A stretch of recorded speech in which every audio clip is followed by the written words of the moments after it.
Hello student. In today's session, I'm going to discuss, I'm sort of going to introduce to the course Understanding Gender and Law. So before getting into this debate and understanding the structure, what are the issues have been raised, let me briefly talk about the issues, particularly, in order to understand this particular certificate which is offered by School of Gender and Development Studies in collaboration with School of Law. The certificate in Gender in Law, which has 16 credits, and it is divided into 3 courses. Our first course is Understanding Gender and Law, and the course code is BGS 011. The second course is Gender-Based Violence, and the code is 012. The third course is Gender and Governance, and the code is 013. Now, the first course, Understanding Gender and Law. And I think let me begin by raising this particular question. Why do we engage with this particular, sort of program and the course, or probably, try to understand, this particular course in order to understand the nitty-gritty which is related with gender and law. If sort of analyze that, even in the ancient, medieval, or even in the modern societies, the ways in which that the category of the law, addressing the several issues in the society, but somewhere the category of the gender was sort of missing into that. At the same time that in the modern society, when the democratic process was happening, in the democratic process, that law plays a significant role in the modern society, in the modern times, and there's a whole history of that. So this particular course which is offered, in order to understand, is going to, sort of focused on few issues to get to know about the understanding about the gender at the primary level. At the same time that you are sort of going to be introduced on various theoretical, framework which are related with the gender. You would also acquire about the knowledge related with the laws, which are existing laws, and the previous laws also, how we should take it forward also, or what are the norms, or what are the changes which one can sort of do in order to understand, and those case laws or the judgments, which also sort of gives us a broad perspective about the issues related with the gender. And the legal system, the ways in which it is evolving in everyday life. The third thing is to understand through this particular course is that to explain how power and subordination operates in praxis and theory. Now, by word praxis means that in practice, how do we see the power equation and the relation which is there? Because as we know in the patriarchy, the ways in which that the issues are there.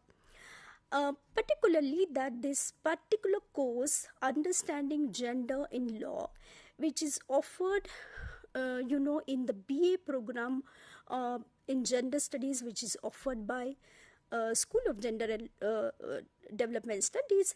At the same time that, if the student wants to sort of engage particularly, they can also go for the Swayam course, which is particularly offered, which, they can sort of change the credits, but just to enhance your understanding and the knowledge related with this.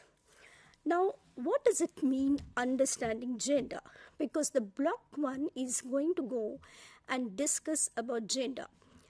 As you know that category of gender, the ways in which that feminist, scholarship evolved from the Western society, and also if you sort of analyze the 19th and the 20th century from the West and to India, you would see that all those feminist scholars and the ideology talked about particularly the rights of the woman. Now, for instance, when one is talking about the category of gender and sort of we analyze from, see, the liberal feminism, who borrowed the inspiration from the liberal thought, and one has to sort of also engage with the political thought, because when we are sort of engaging with the gender and law, we also have to also understand at the philosophical debates which was existing previously and how it is taking sort of new shapes or the changes. And as a result, even today, that you would see that the category of gender itself can be seen when we look at the complexity between the law and the gender. And you must be aware that the most recent debate which were there in the Supreme Court about equality marriage. Now, there are different debates on that, but before that, let me also briefly talk about the ideologies which the feminist scholarship, sort of emerged through that. In the Western society, particularly when you sort of look at the works of Alison Jagger or Sheila Ben Habib, you would see that the ways in which that liberal feminists talked about the voting rights and the educational rights, which has to be given, because they said that the whole question which was there is the reason and rationality, and the argument which was placed forward by this liberal feminists, like for instance Mary Wollstonecraft and others, that women are rational beings and therefore they can also sort of contribute equally. So the argument is that from private to public sphere they can go, and there should be a freedom and equality about their rights. Then eventually you see that the ways in which that the Marxist feminists who are bringing about the class debate, the means and modes of production, the ways in which that the class hierarchies, the division of labor, which is there, and where do we place the subordinate status of the woman in order to understand. So the focus is that the equal pay for the equal pay for all of us. Women also contribute equally when it comes to the work. So there should not be the hierarchy, there should not be a division when it comes to the sort of paying the salary to them. The third is very interestingly is that the combination of the socialist feminists, in which that the focus again in all those is that is that one has to understand the socialist point of view, in which that the demand also is to sort of bring out the equality, justice, equity, and through that the socialist feminists also sort of arguing that yes, the right should be given to women. Now the fourth stream which talks about is the radical feminism, in which they argues that the body and the sexuality of women, which is vulnerable, should not be seen, and the patriarchy is something which has to be critically engaged and addressed about. So in this block 1, understanding gender, the unit 1 is dealing with the difference between sex and gender. Now, what does it mean here, the difference between sex and gender?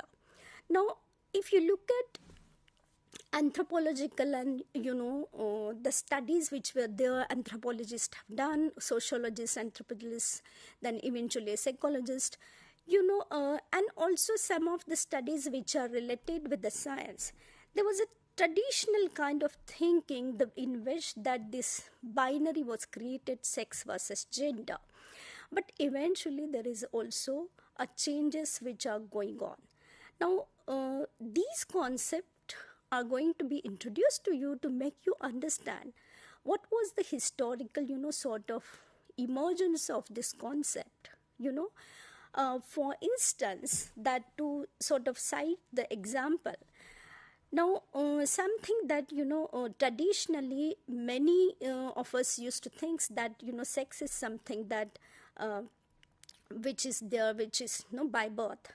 and to some extent it is true, but then eventually that if you look at the latest technology, the ways in which it has been used, so you can see that sex and gender, these binaries have been created in the society, and then eventually that technology plays a significant role. Today you see that people can also change their gender through surgery. So in this, that you are sort of going to be read like Gail Rubin and others who are leading scholars, who brought out this concept eventually, and then how there is a shift going on. The second unit is going to be introduced to you the construction of gender and sexualities. In this, that you are going to understand the category of gender and the sexuality, how these notions have been constructed in the society. For instance, if you look at that, the categorization which is done, how biologically it is done on that basis, how the shifts have taken place again in this category. Is that sexuality is important in everyday life? So, and there is also been a hierarchy of the sexualities. Like for instance, initially when we used to read in these debates, particularly in Unit 1, the category of sex and gender is there, where you would see that the men and women are there.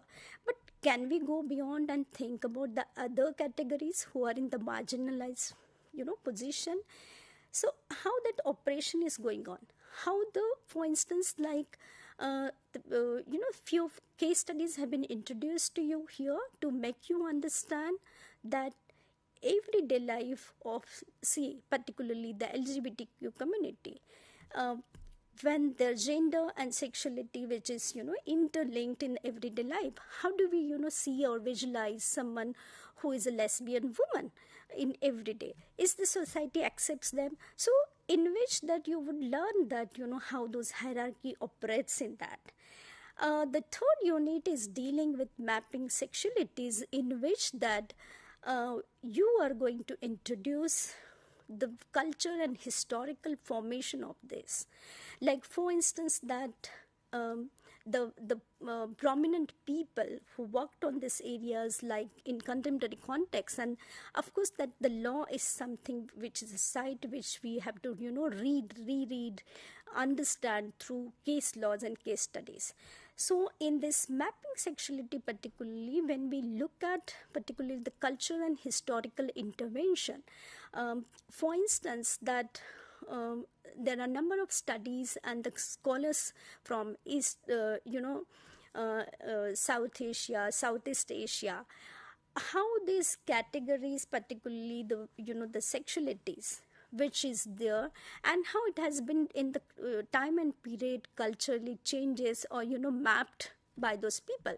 Like there are different sorts of culture and historical I would say that interventions done in every society to sort of lay down the foundation of these categories, which of course are biased in some sense.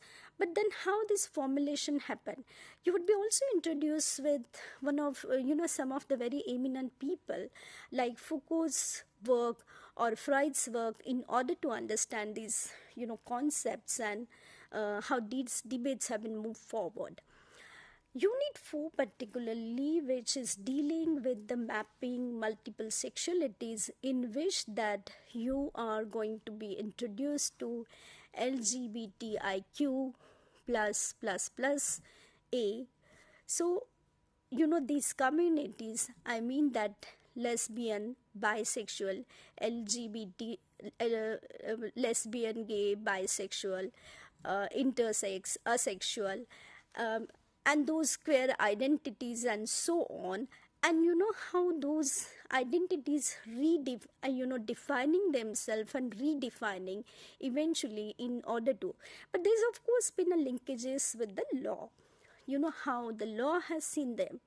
because most of the laws, when one is, sort of offering a critique to the law from the gender lens or the gender perspective, you would sort of understand the ways in which that the laws, the colonial laws, which brought those biases and the patriarchal norms which are there, the patriarchal element which are existing, we need to redefine, right? We need to, sort of bring out the new laws, which should be modern, progressive laws, which, sort of we can imagine a egalitarian society into that. So, is there an acceptance through that? So one is going to understand through this unit that how the LGBTQ, these categories have been defined, where they locate themselves, what are the judgments which are available, how about the history of those judgments, and in order to understand the Indian context also, that some of the case laws have been introduced to you from the developed nation states like USA and others, to bring out a comparative perspective about these issues. So you are going to sort of introduce to a block 1, understanding gender, because this is something, a foundation of, particularly unless you understand the gender, you sort of can't engage with the law.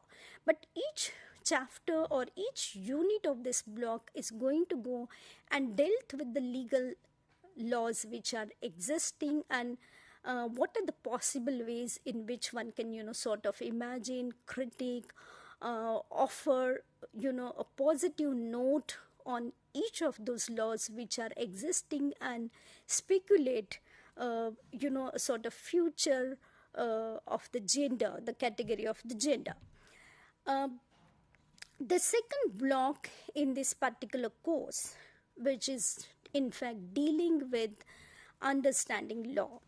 Now, law is something aside which you can see that in everyday life, every moment which is with us.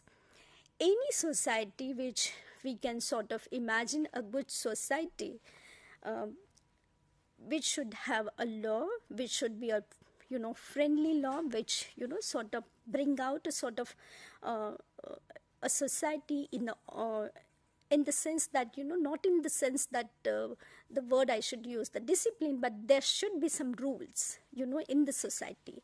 There should be some law and order if any society has to move on. Like for instance, if when we go on the road, and if I'm driving in a wrong direction, the traffic police should try to see and note that someone is doing the mistake. So unlike that, at every phase of life, every institution which is built up in the democracy, the legal institution plays a very important role into that.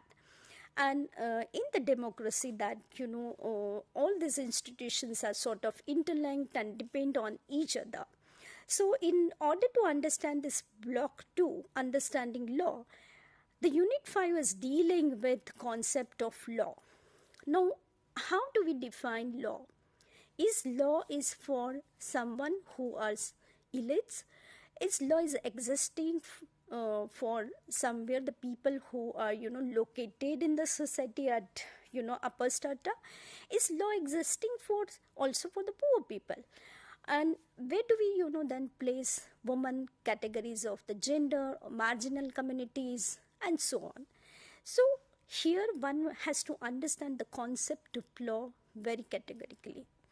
As I mentioned to you, that in any democracy or any society, whether the society, it may be dictatorship, it may be democracy, it may be any form of a power which is there, but the law plays a very significant role.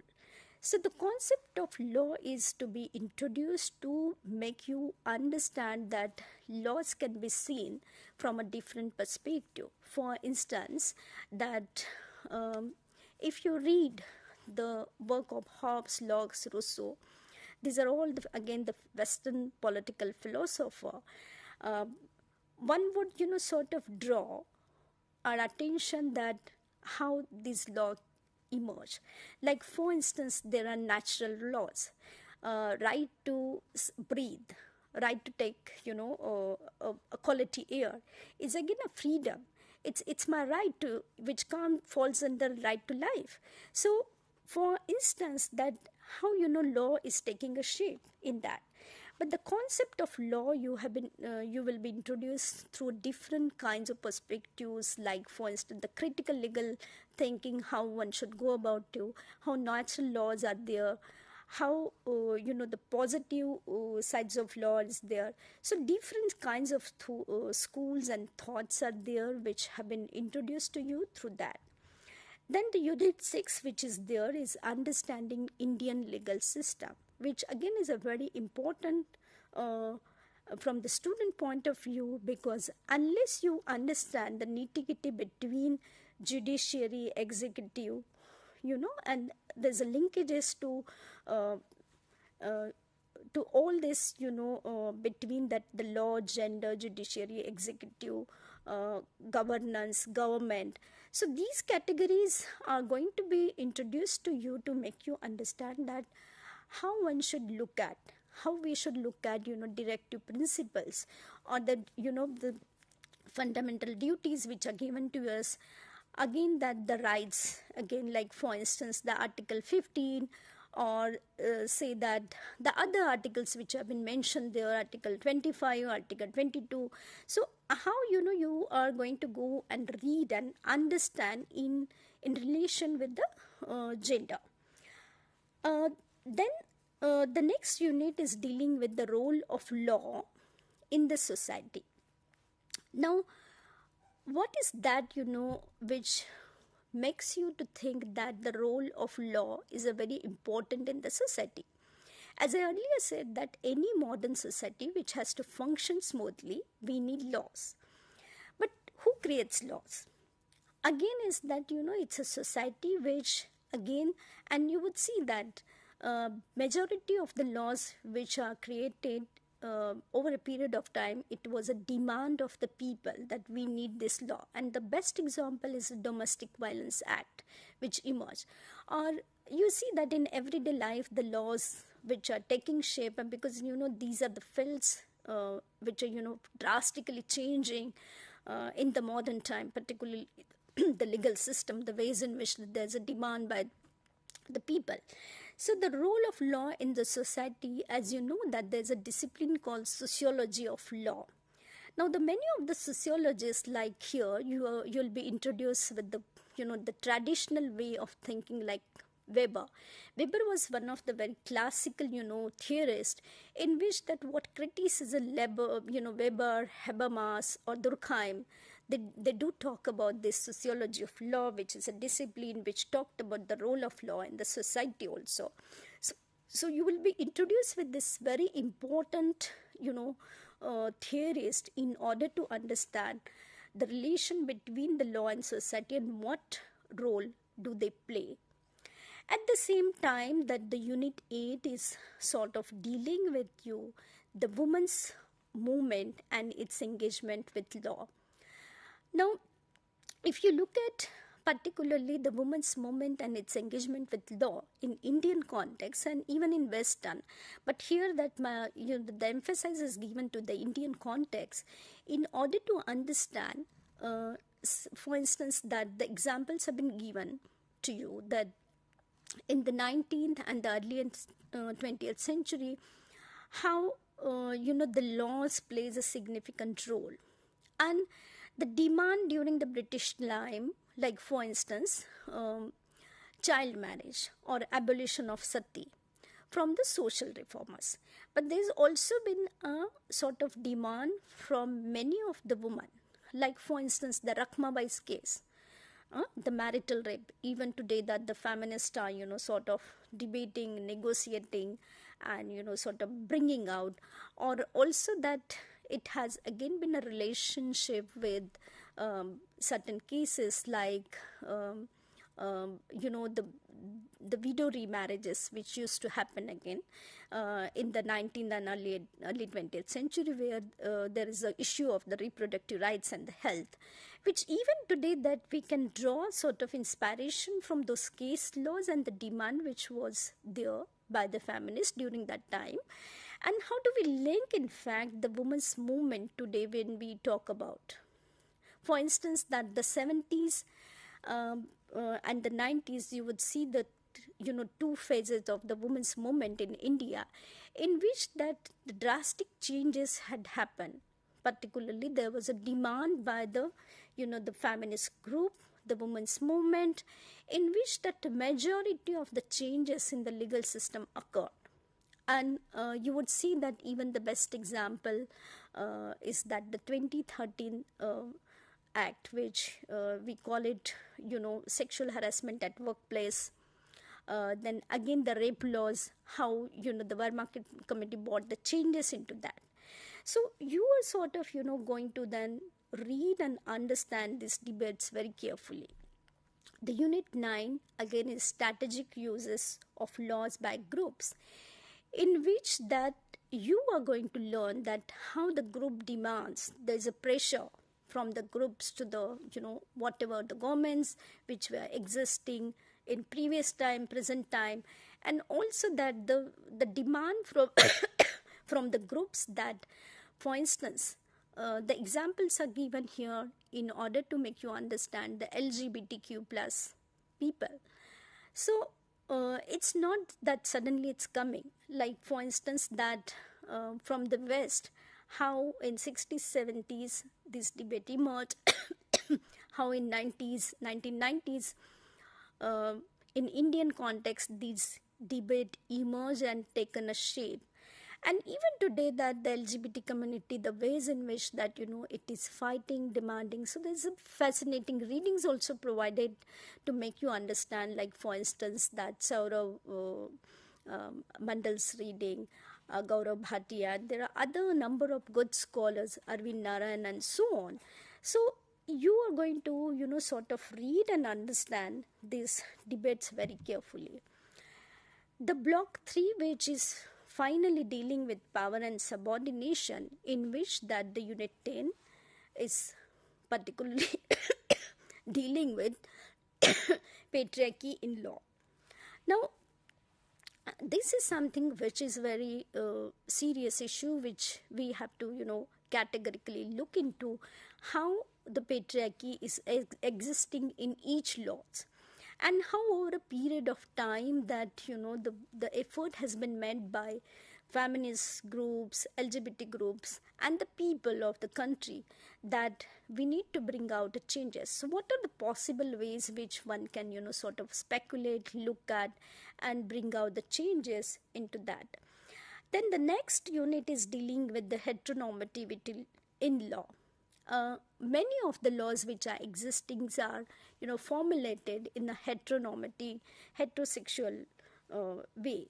So, in order to understand this debate, what are the possibly how the case laws has been brought, how at the High Court and the Supreme Court level, these debates have been fought, and today again the the demand is still going on.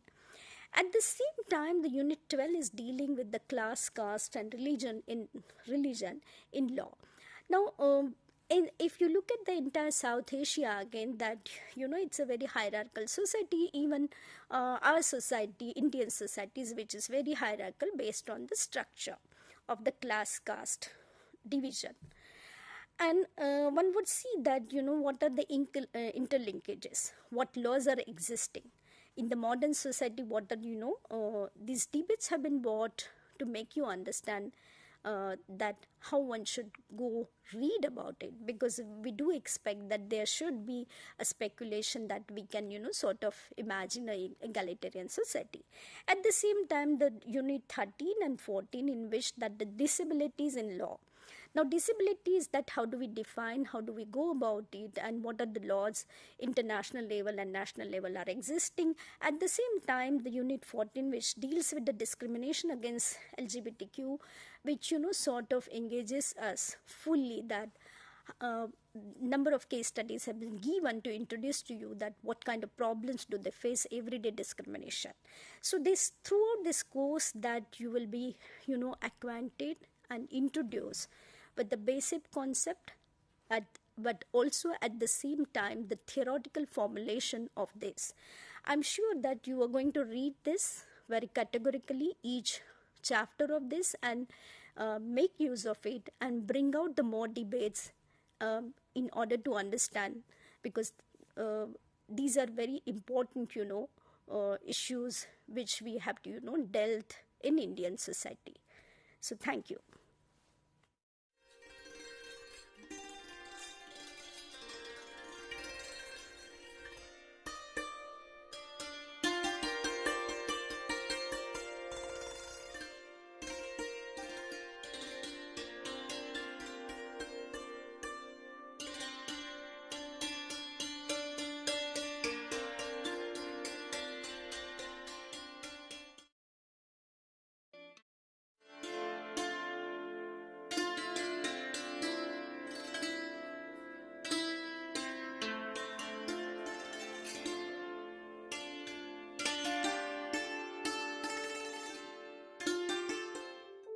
Do you wish to be part of a television studio like this, or any other media system, or already part of any media system, want to enhance a new set of skills? Welcome to School of Journalism and New Media Studies.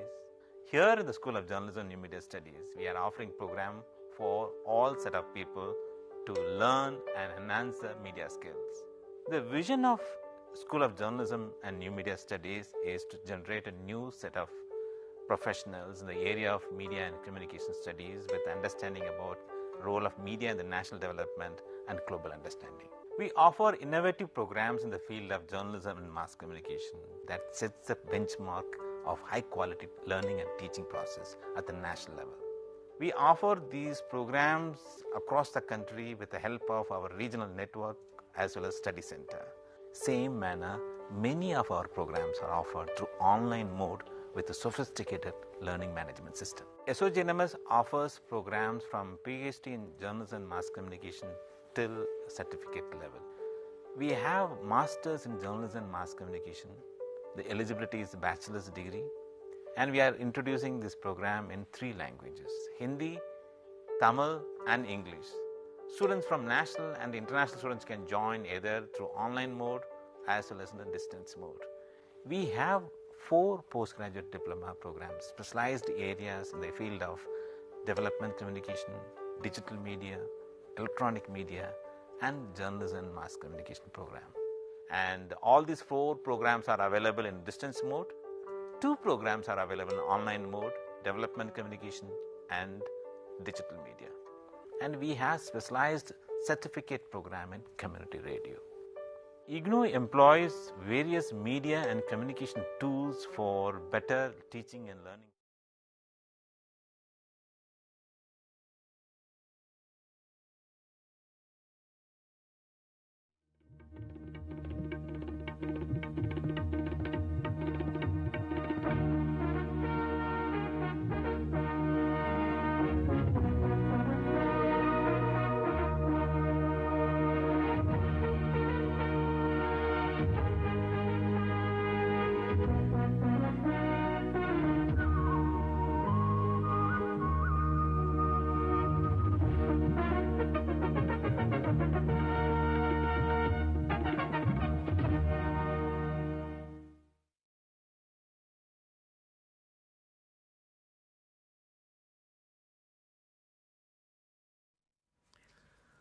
Hello viewers and learners of the Postgraduate Diploma and Master of Arts in Environmental and Occupational Health. Welcome to this session. Today we will discuss on the topic noise pollution and monitoring. Along with me today in the studio is Professor R. Baskar from the School of Science. Welcome, sir. And we will discuss about noise, the impacts of noise on human health, the impacts on the fauna, on the flora, and also some of the noise measuring instruments and the purpose of measuring noise. So now, all of us are very much familiar with the word noise, and every day we are hearing a lot of noise, and sometimes it can make us uncomfortable, and we are seeing this in the form of various health issues and problems. The WHO, in its report to the Stockholm Conference way back in 1972, said that noise is a curse to the humankind, or it is a modern curse, and it is one of the biggest environmental problems of the present day. Now, if you go to countries like Switzerland, they have very good technologies, and these technologies have been applied to silence the compressors, for example, in the case of refrigerators, in the case of air conditioners, and so that they do not make such noise. And of course, the cooperation of all the citizens and the Swiss engineers and architects, the society, Swiss Society for the Engineers and Architects together, they have come up with very good technology and engineering solutions to lessen the noise in the various sectors, especially in the industrial areas. So now, we understand that health and development of any nation, okay, this is intricately connected to the state of the environment. So in the environment, we are listening to several types of the noise and the unwanted sound, and sometimes this can cause disastrous health effects, for example, hearing loss and so on. So pollution and degradation of the environment, this has tremendous negative effects on the health of human beings. So presently, if you see, as I explained, there are a lot of the industrial sectors, and this pollution, the noise pollution, is aggravated by the human-induced or the anthropogenic sources.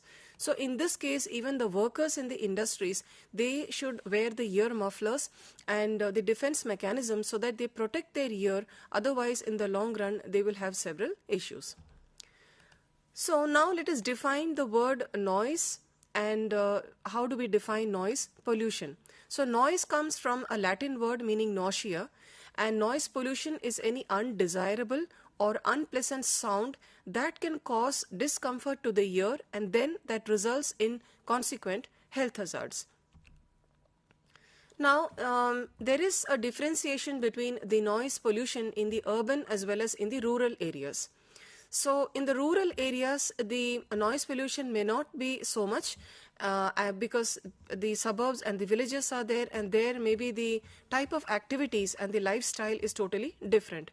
But when you compare them with the urban settings, here this is because of a highly urbanized population and the lifestyle of the people, and mainly the vehicular noise pollution that has serious impacts. Also the airplanes, the jets that take off and they take down, then the train stations and so on. So all this creates a lot of noise in the urban settings. Now some more definitions as to exactly how we differentiate between noise and sound. So noise can be defined in simple terms as unwanted sound, and sound is a compression waveform, and this travels through matter.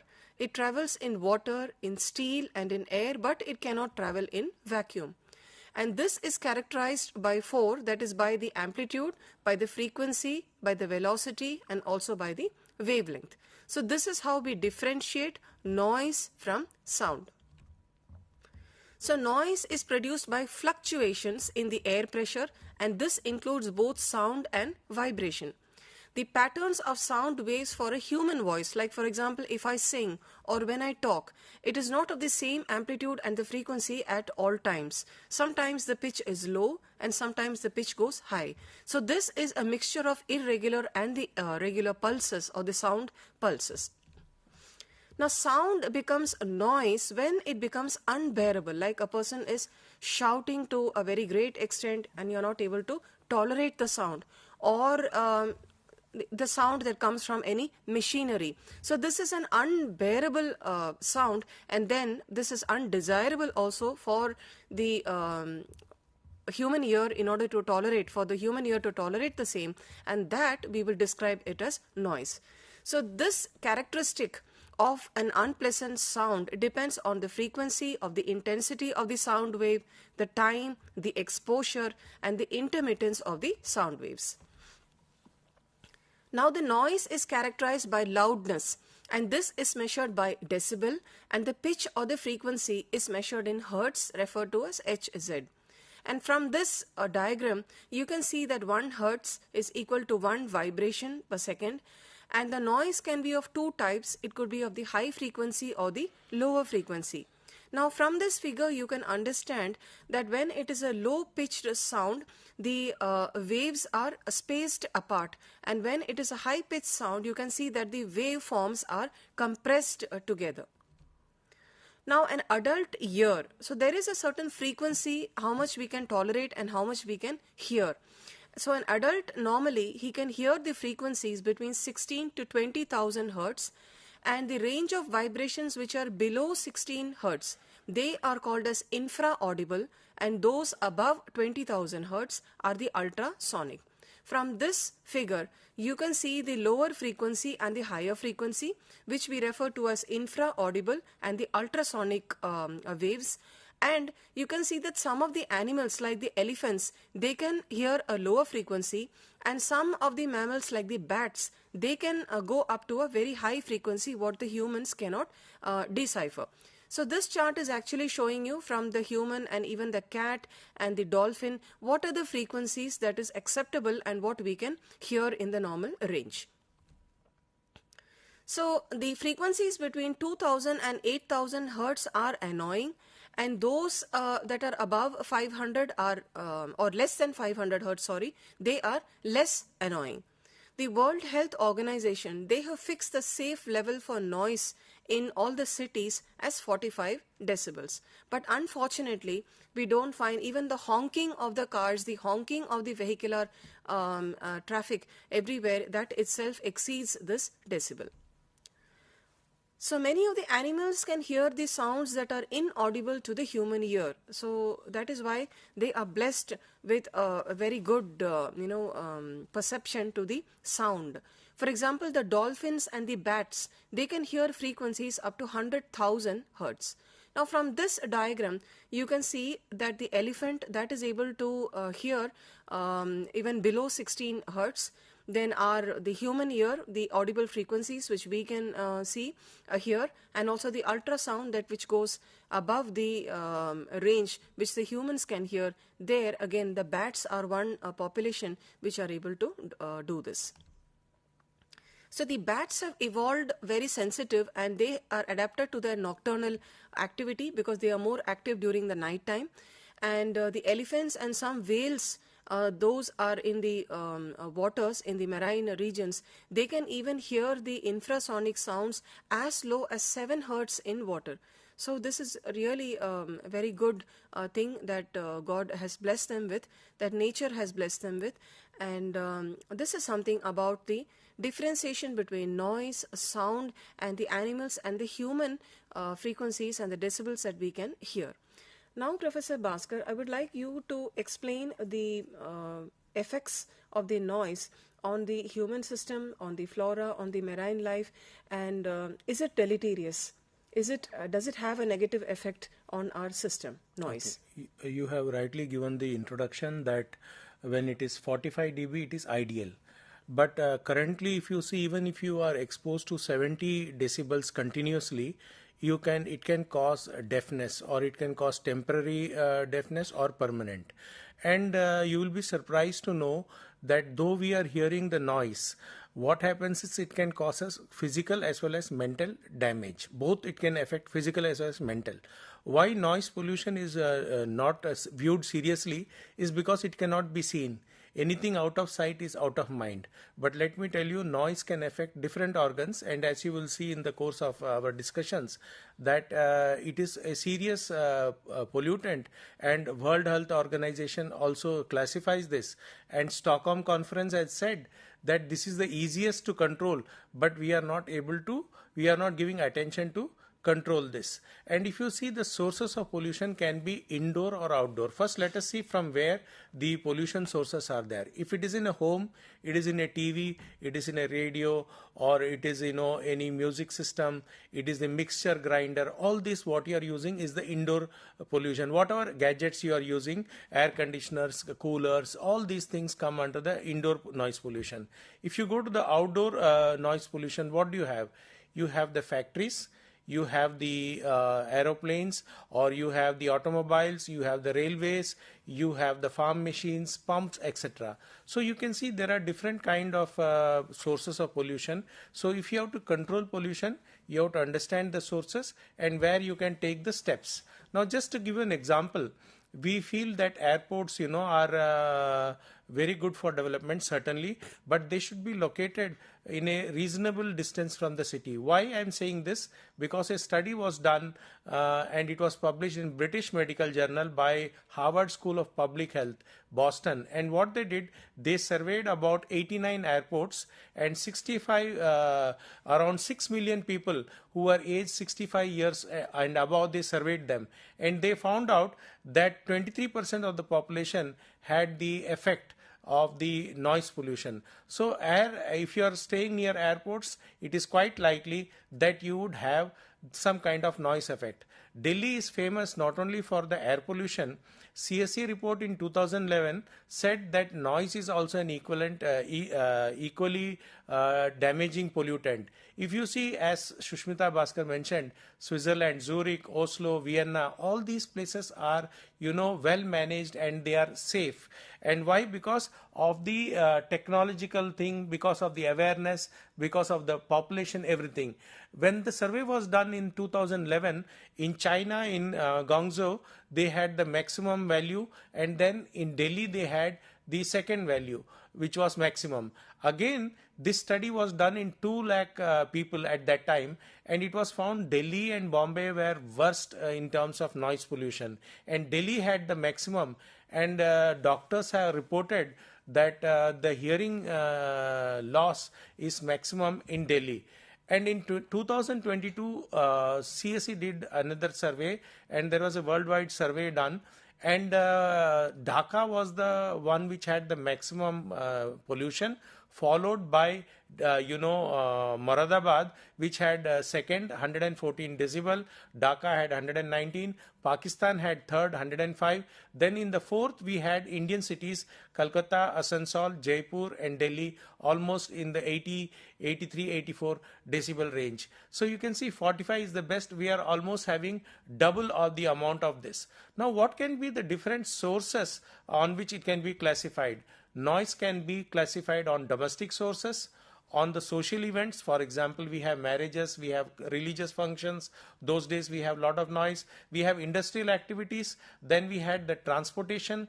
For example, railways causes a lot of noise when it is traveling. Again, metros can cause all this, and other sources. Now, just to tell you briefly about human ear, that how it functions. You must have seen movies where villains or the persons who are tortured are subjected to high sound.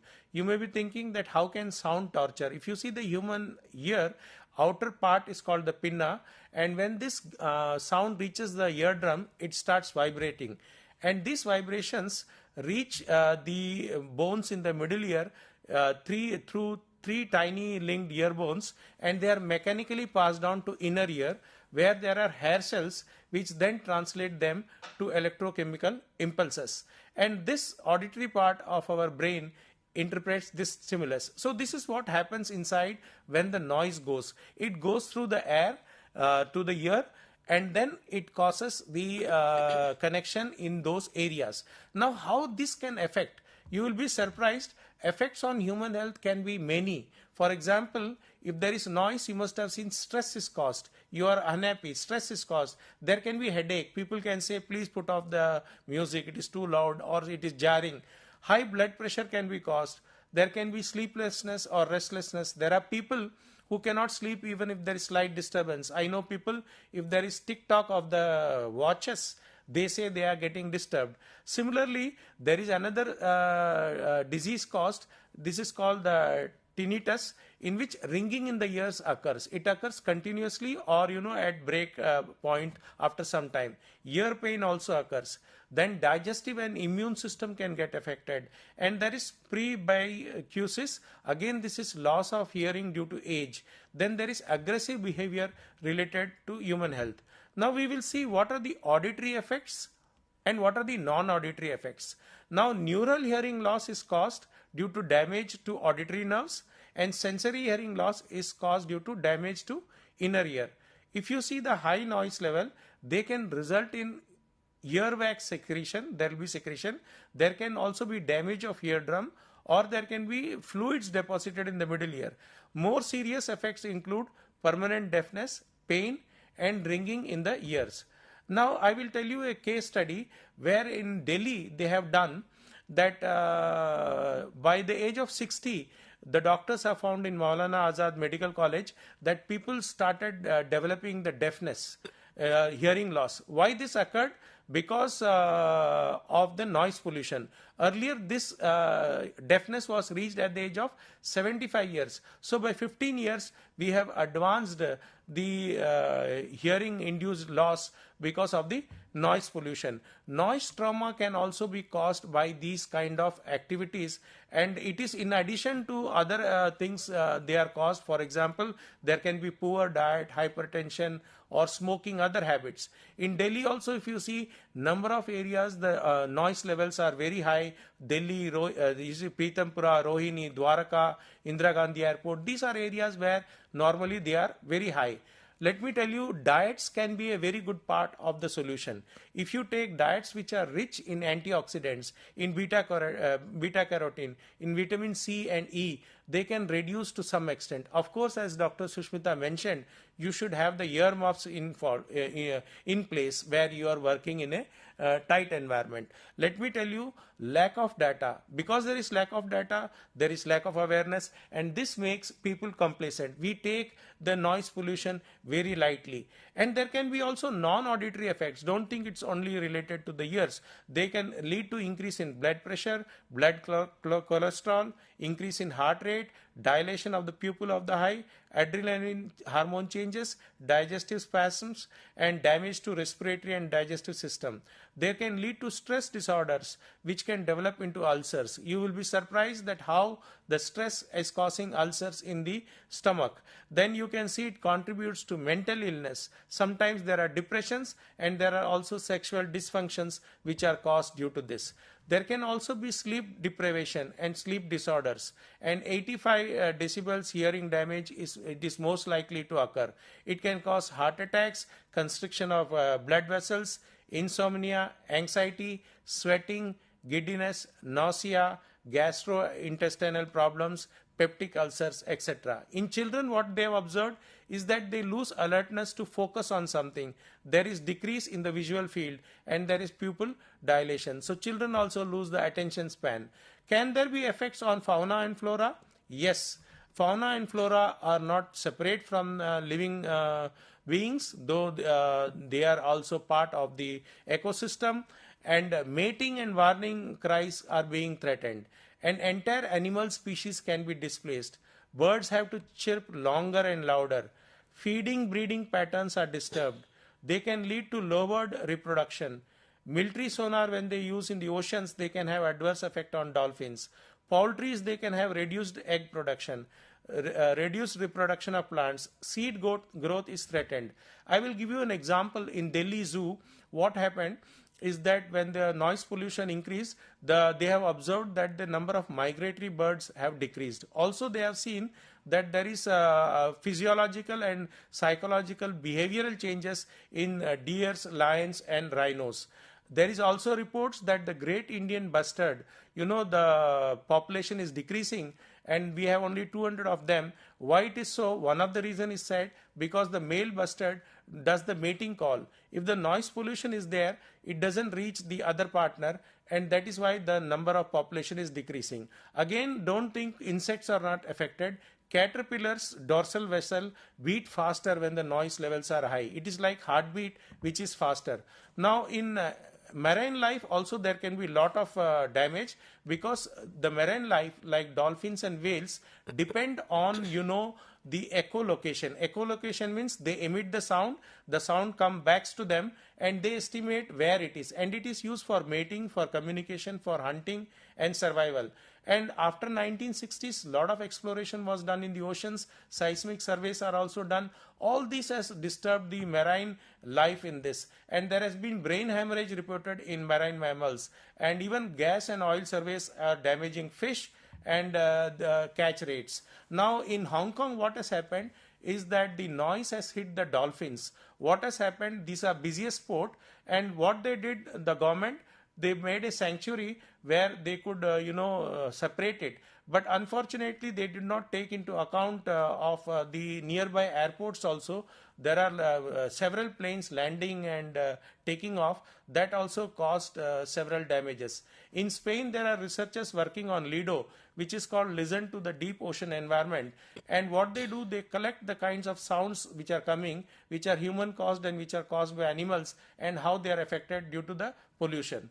So now with this background, I would request Sushmitha Baskar to tell briefly how we can prevent and control the noise pollution. Thank you, sir. So far we understood about the noise, about the sound, and also the effects that high noise and sound have on the human system, on the marine animals, and sir also explained this with a lot of case studies. So now we will see the purpose of measurement of the noise and noise pollution, and what are the instruments that are being used, and what are the technologies that we could use in order to control the high noise pollution. So the prevention of control of the domestic noise, this could easily be done using the heavy rugs or the curtains, then carpeting your floors, and also acoustical tiles on the ceilings and also on the walls.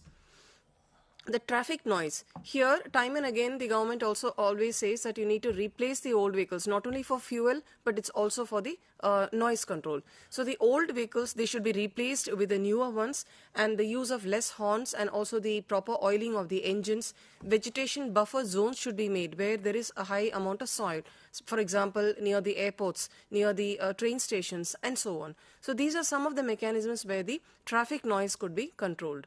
Then the control of industrial noise. So here, of course, you need the acoustic silencers and also the tiles, and all this should be there in the engines, and workers themselves, they should protect it with their ears by using the ear mufflers and the ear plugs. So this figure shows the acoustic tiles and the ceiling which is used in case of silencing the sound in the case of any industrial setup. So noise is a very important environmental quality parameter, and the Central Pollution Control Board, they have developed this National Ambient Noise Monitoring Network program, and that includes the installation of the noise monitoring stations all over the country. So this helps to measure the magnitude of the noise in the various cities, in the industries, and also in the residential areas. So there are many types of the instruments that are used for the measurements, and definitely they will take into account the amplitude, the frequency, the wavelength, and so on. And then you need to optimize the selection of the equipments and the type of the instrument that is required according to the place where you wish to monitor the sound. So these are again some more importances of the same. And the instruments are the sound level meter, integrating sound level meter, and the noise dosimeter, and everything should be calibrated properly. And the performance, of course, it is quantified by the frequency response and also the response time. Then, of course, they all contain a microphone, some electronic circuits, and a readout display. Then the display will always be in decibel, which is a unit of the sound and noise, and again the sound level meter that will take the sound pressure at a particular location at a particular moment. Then again, a noise dosimeter is a small device which is clipped on to a person's belt, and then we can again find out as a person moves in the industry the amount of noise that is gathered. Then this is for large scale managing the large scale stations. Then we could have the noise monitoring system. And these are the individual meters, which is the SLM or the sound level meter, which is an instrument and it indicates the sound pressure levels in the audible range. This is the impulse meter, that at an impulse, at a moment, you can measure the sound. For example, a hammer blow. This is a frequency analyzer.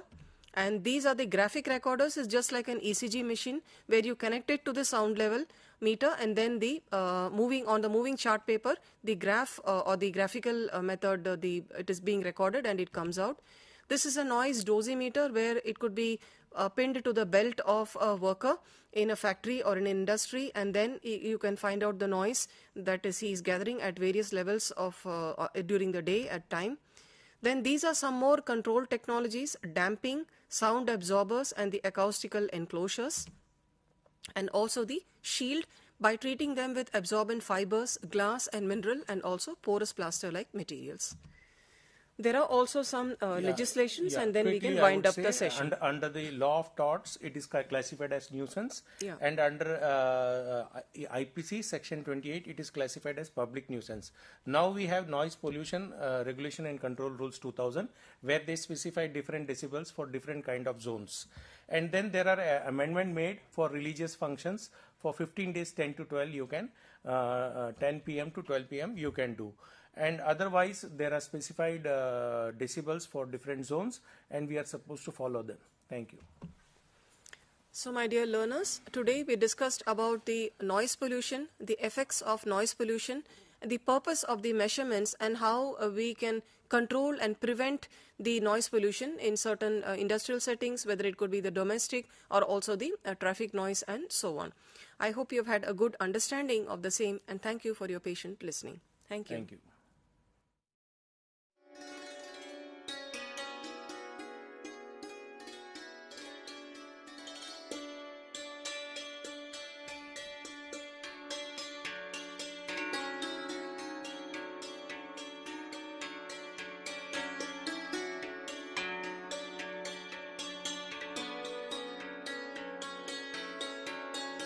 Various socially relevant and need-based PG diploma program like PG diploma in sustainability science, PG diploma in environment and occupational health, PG diploma in folklore and culture studies, and PG diploma in migration and diaspora studies.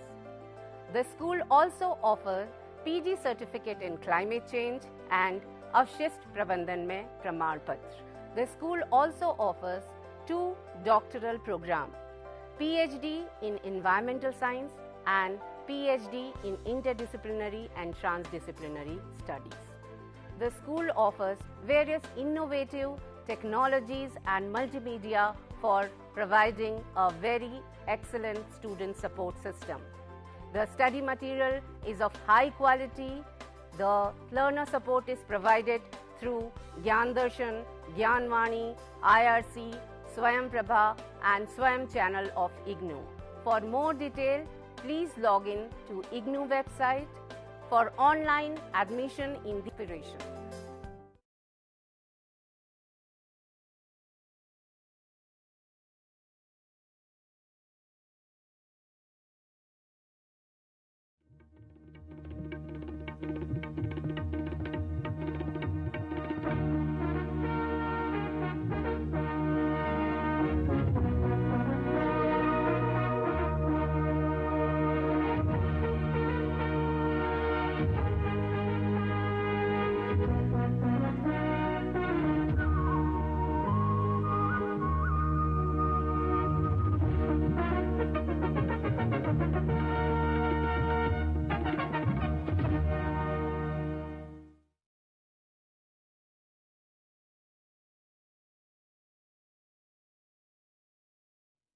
नमस्कार।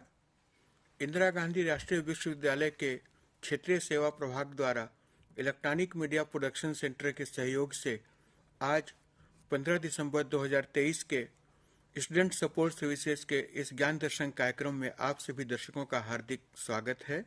मैं doctor विद्या वारिधि उपाध्याय, उप निदेशक क्षेत्रीय सेवा प्रभाग, और हमारे साथ विशेषज्ञ के रूप में प्रोफेसर देवेश कुमार मिश्र जी, आपका स्वागत है। बहुत बहुत आभार आपका।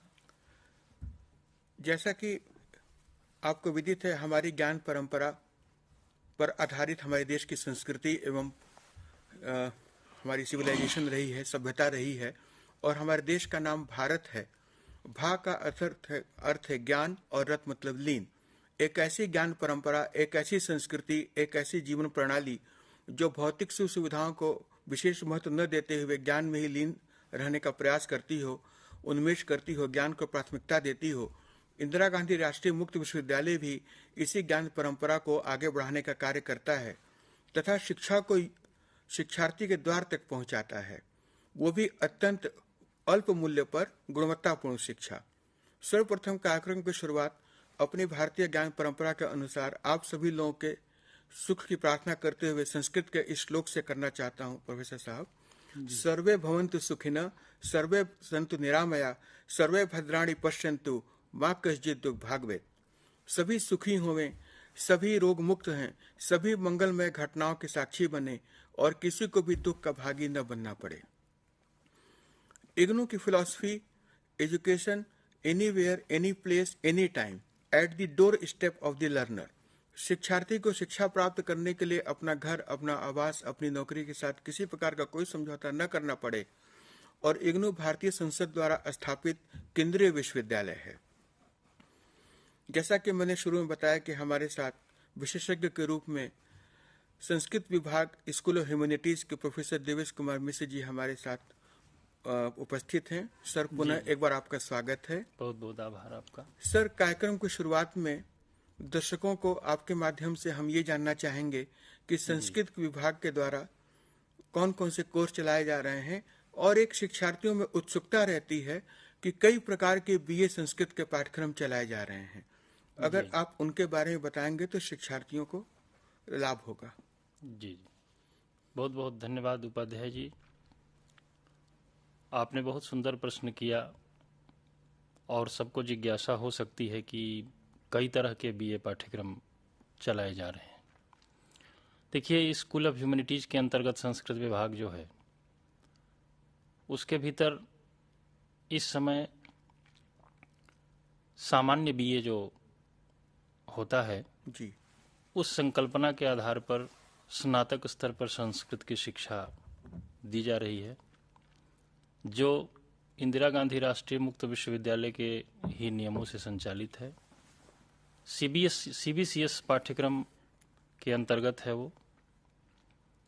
उसमें भी संस्कृत वाङ्मय के विविध पक्षों की शिक्षा दी जाती है जी, किंतु एक उसके अतिरिक्त बीए संस्कृत ऑनर्स कार्यक्रम भी संस्कृत विभाग के द्वारा संचालित होता है जी। उसकी अपनी एक अलग विशेषता है। ऑनर्स में जो शिक्षा दी जा रही है बीए स्तर पर संस्कृत की, वह थोड़ा सीबीसीएस से कुछ अलग और कुछ विशेष है जी। तो ये एक दो प्रकार के स्नातक कार्यक्रम हुए हमारे जी। इसी बीच में गत कुछ ही माह पूर्व अप्लाइड बीए की भी योजना तैयार हुई जी। और BA in applied Sanskrit. Applied Sanskrit का अर्थ ये था और आज भी है, सर्वदा रहेगा, कि जो भी संस्कृत वाङ्मय में जो शिक्षा है, जो विधा है, उस विधा के अंतर्गत क्या हम कौशल विकास के भी पाठ्यक्रम संचालित करते हैं? जी। क्या हम योग्यता अभिवर्धन के भी पाठ्यक्रम संचालित करते हैं? क्या हमारे ऐसे भी पाठ्यक्रम हैं जिनको राजनीति विज्ञान का विद्यार्थी, समाज विज्ञान का विद्यार्थी, अर्थशास्त्र का विद्यार्थी भी चयन कर सके? जी। उस दृष्टि से इस प्रकार के स्नातकों की योजना बनी है, जो मानविकी विद्यापीठ के संस्कृत संकाय के अंतर्गत संचालित हो रहे हैं। तो बहुत बहुत आभार आपका। धन्यवाद प्रोफेसर। इसी प्रकार के स्नातक कार्यक्रम हमारे अभी संचालित हो रहे हैं। आगे नियमानुसार 4 वर्षीय कार्यक्रमों की भी योजना अब धीरे धीरे तैयार है, जो अपने प्रयोग में आएगी। धन्यवाद प्रोफेसर साहब। आशा है हमारे दर्शकों को इस जानकारी से काफी लाभ प्राप्त होगा। और जैसा आपने बताया कि इग्नू एक ओपन फिलॉसफी का कार्य करता है। राजनीति विज्ञान के लोग, अन्य विधाओं के लोग या जिनको संस्कृत न आती हो वो भी बीए संस्कृत में एडमिशन ले सकते हैं। और आगे के हम लोग इस कार्यक्रम में जानेंगे कि मास्टर डिग्री के बहुत सारे कार्यक्रम चल रहे हैं जिनको किसी भी विधा में स्नातक उपाधि प्राप्त किए हुए लोग एमए में एडमिशन ले सकते हैं। अब इस कार्यक्रम के माध्यम से ये आपको बताना चाहता हूं कि पीएचडी, बीएड और बीएससी नर्सिंग में एडमिशन प्रोसेस शुरू हो गया है। एडमिशन की सारी प्रक्रिया ऑनलाइन होगी। सबसे पहले विद्यार्थियों को रजिस्ट्रेशन कराना होगा, फिर फीस जमा करके प्रवेश परीक्षा में सम्मिलित होने के पश्चात उनको एडमिशन प्राप्त होगा। इग्नू में एडमिशन साल में 2 साइकिल्स में होता है, जनवरी और जुलाई साइकिल में। साल में 2 बार परीक्षाएं भी होती हैं। ये सारा उपक्रम एजुकेशन को, शिक्षा को फ्लेक्सिबल बनाने के, लचीलापन प्रदान करने के लिए किया गया है, ताकि किसी शिक्षार्थी का एक आध पेपर रह भी जाए किसी कारणवश तो 6 महीने बाद दोबारा परीक्षा में सम्मिलित हो सकते हैं। इग्नू देश का ही नहीं वरन संपूर्ण विश्व का सबसे बड़ा विश्वविद्यालय है। इसके इनरोल 32 लाख से भी ज्यादा विद्यार्थी हैं और विद्यार्थी सुदूर गांव में, आदिवासी क्षेत्रों में, जंगलों में। इतना ही नहीं प्रोफेसर साहब, हमारे बहुत सारे शिक्षार्थी जेलों में भी हैं जो वहां से भी अपनी शिक्षा प्राप्त करते हैं और इस प्रकार समाज की मुख्य धारा से जुड़ने का इग्नू उन्हें एक बेहतरीन अवसर उपलब्ध कराता है।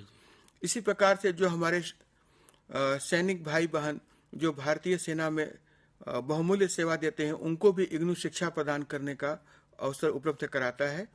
आपने अपने एक जानकारी बहुत अच्छी बात कही कि स्किल कंपोनेंट और एम्प्लॉयबिलिटी हर एक कोर्स में, ये हमारी राष्ट्रीय शिक्षा नीति का भी एक उद्देश्यों में से एक है कि हम एजुकेशन को एम्प्लॉयबिलिटी के साथ में जोड़ें और स्किल कंपोनेंट को ऐड करें।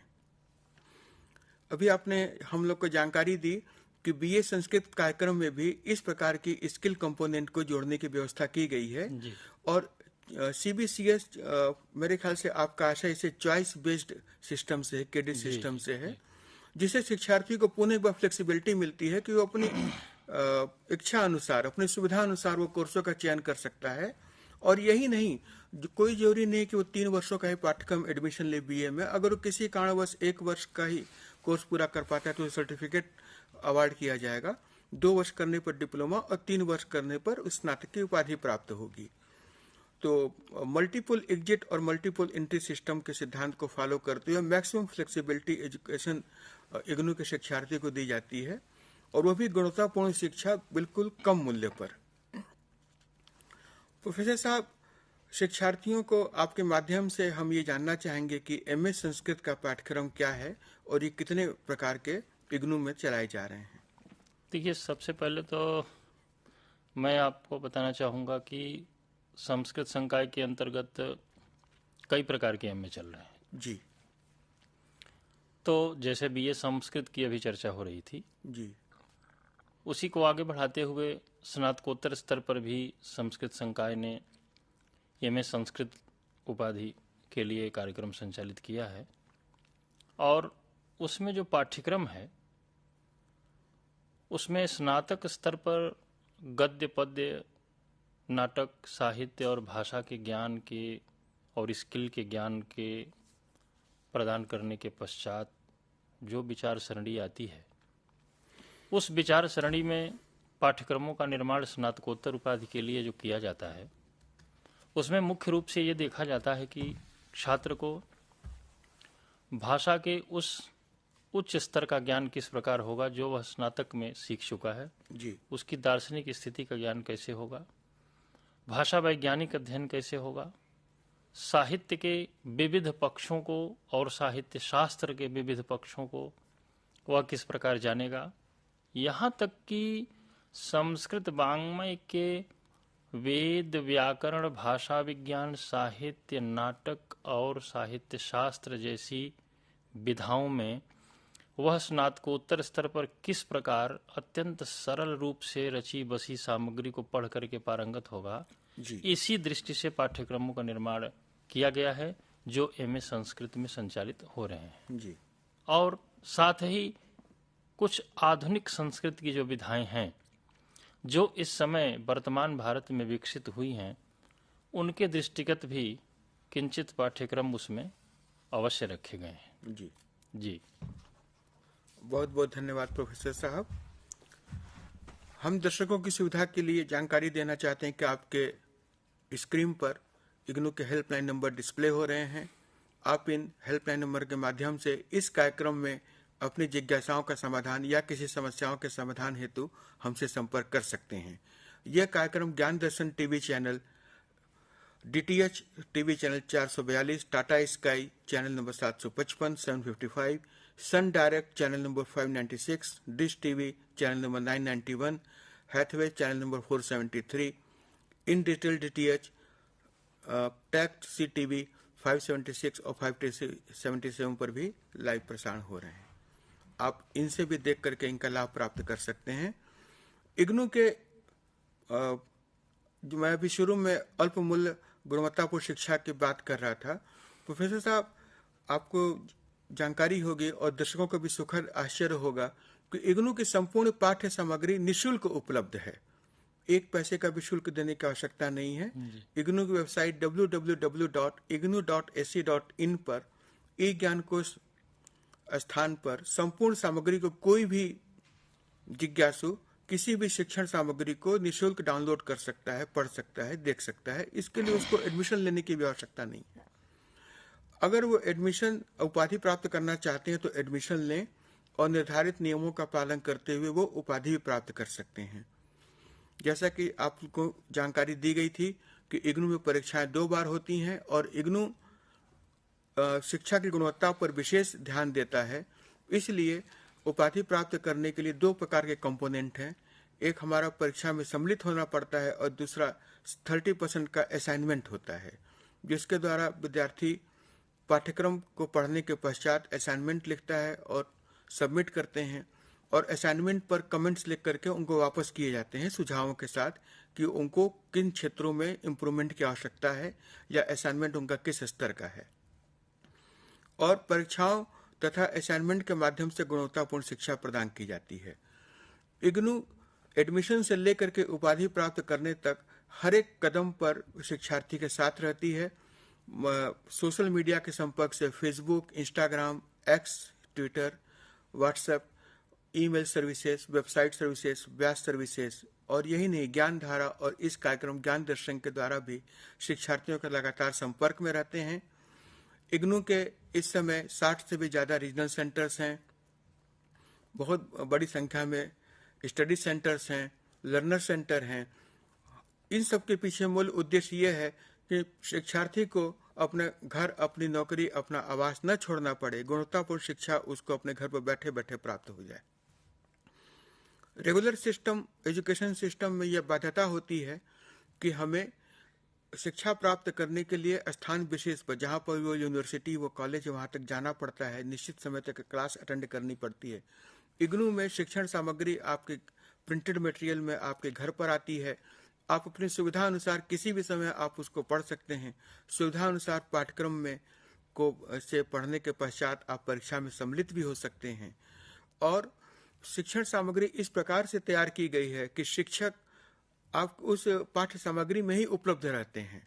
और शिक्षण सामग्री को विशेष रूप से इस प्रकार तैयार किया गया है कि थोड़ी थोड़ी सामग्री के पश्चात कुछ प्रश्न पूछे गए हैं आप, और उसमें स्थान भी दिया गया है। आप उस स्थान पर प्रश्न के उत्तर भरिए और जब उसे संतुष्ट हो जाए तब आगे की पढ़ाई शुरू करिए।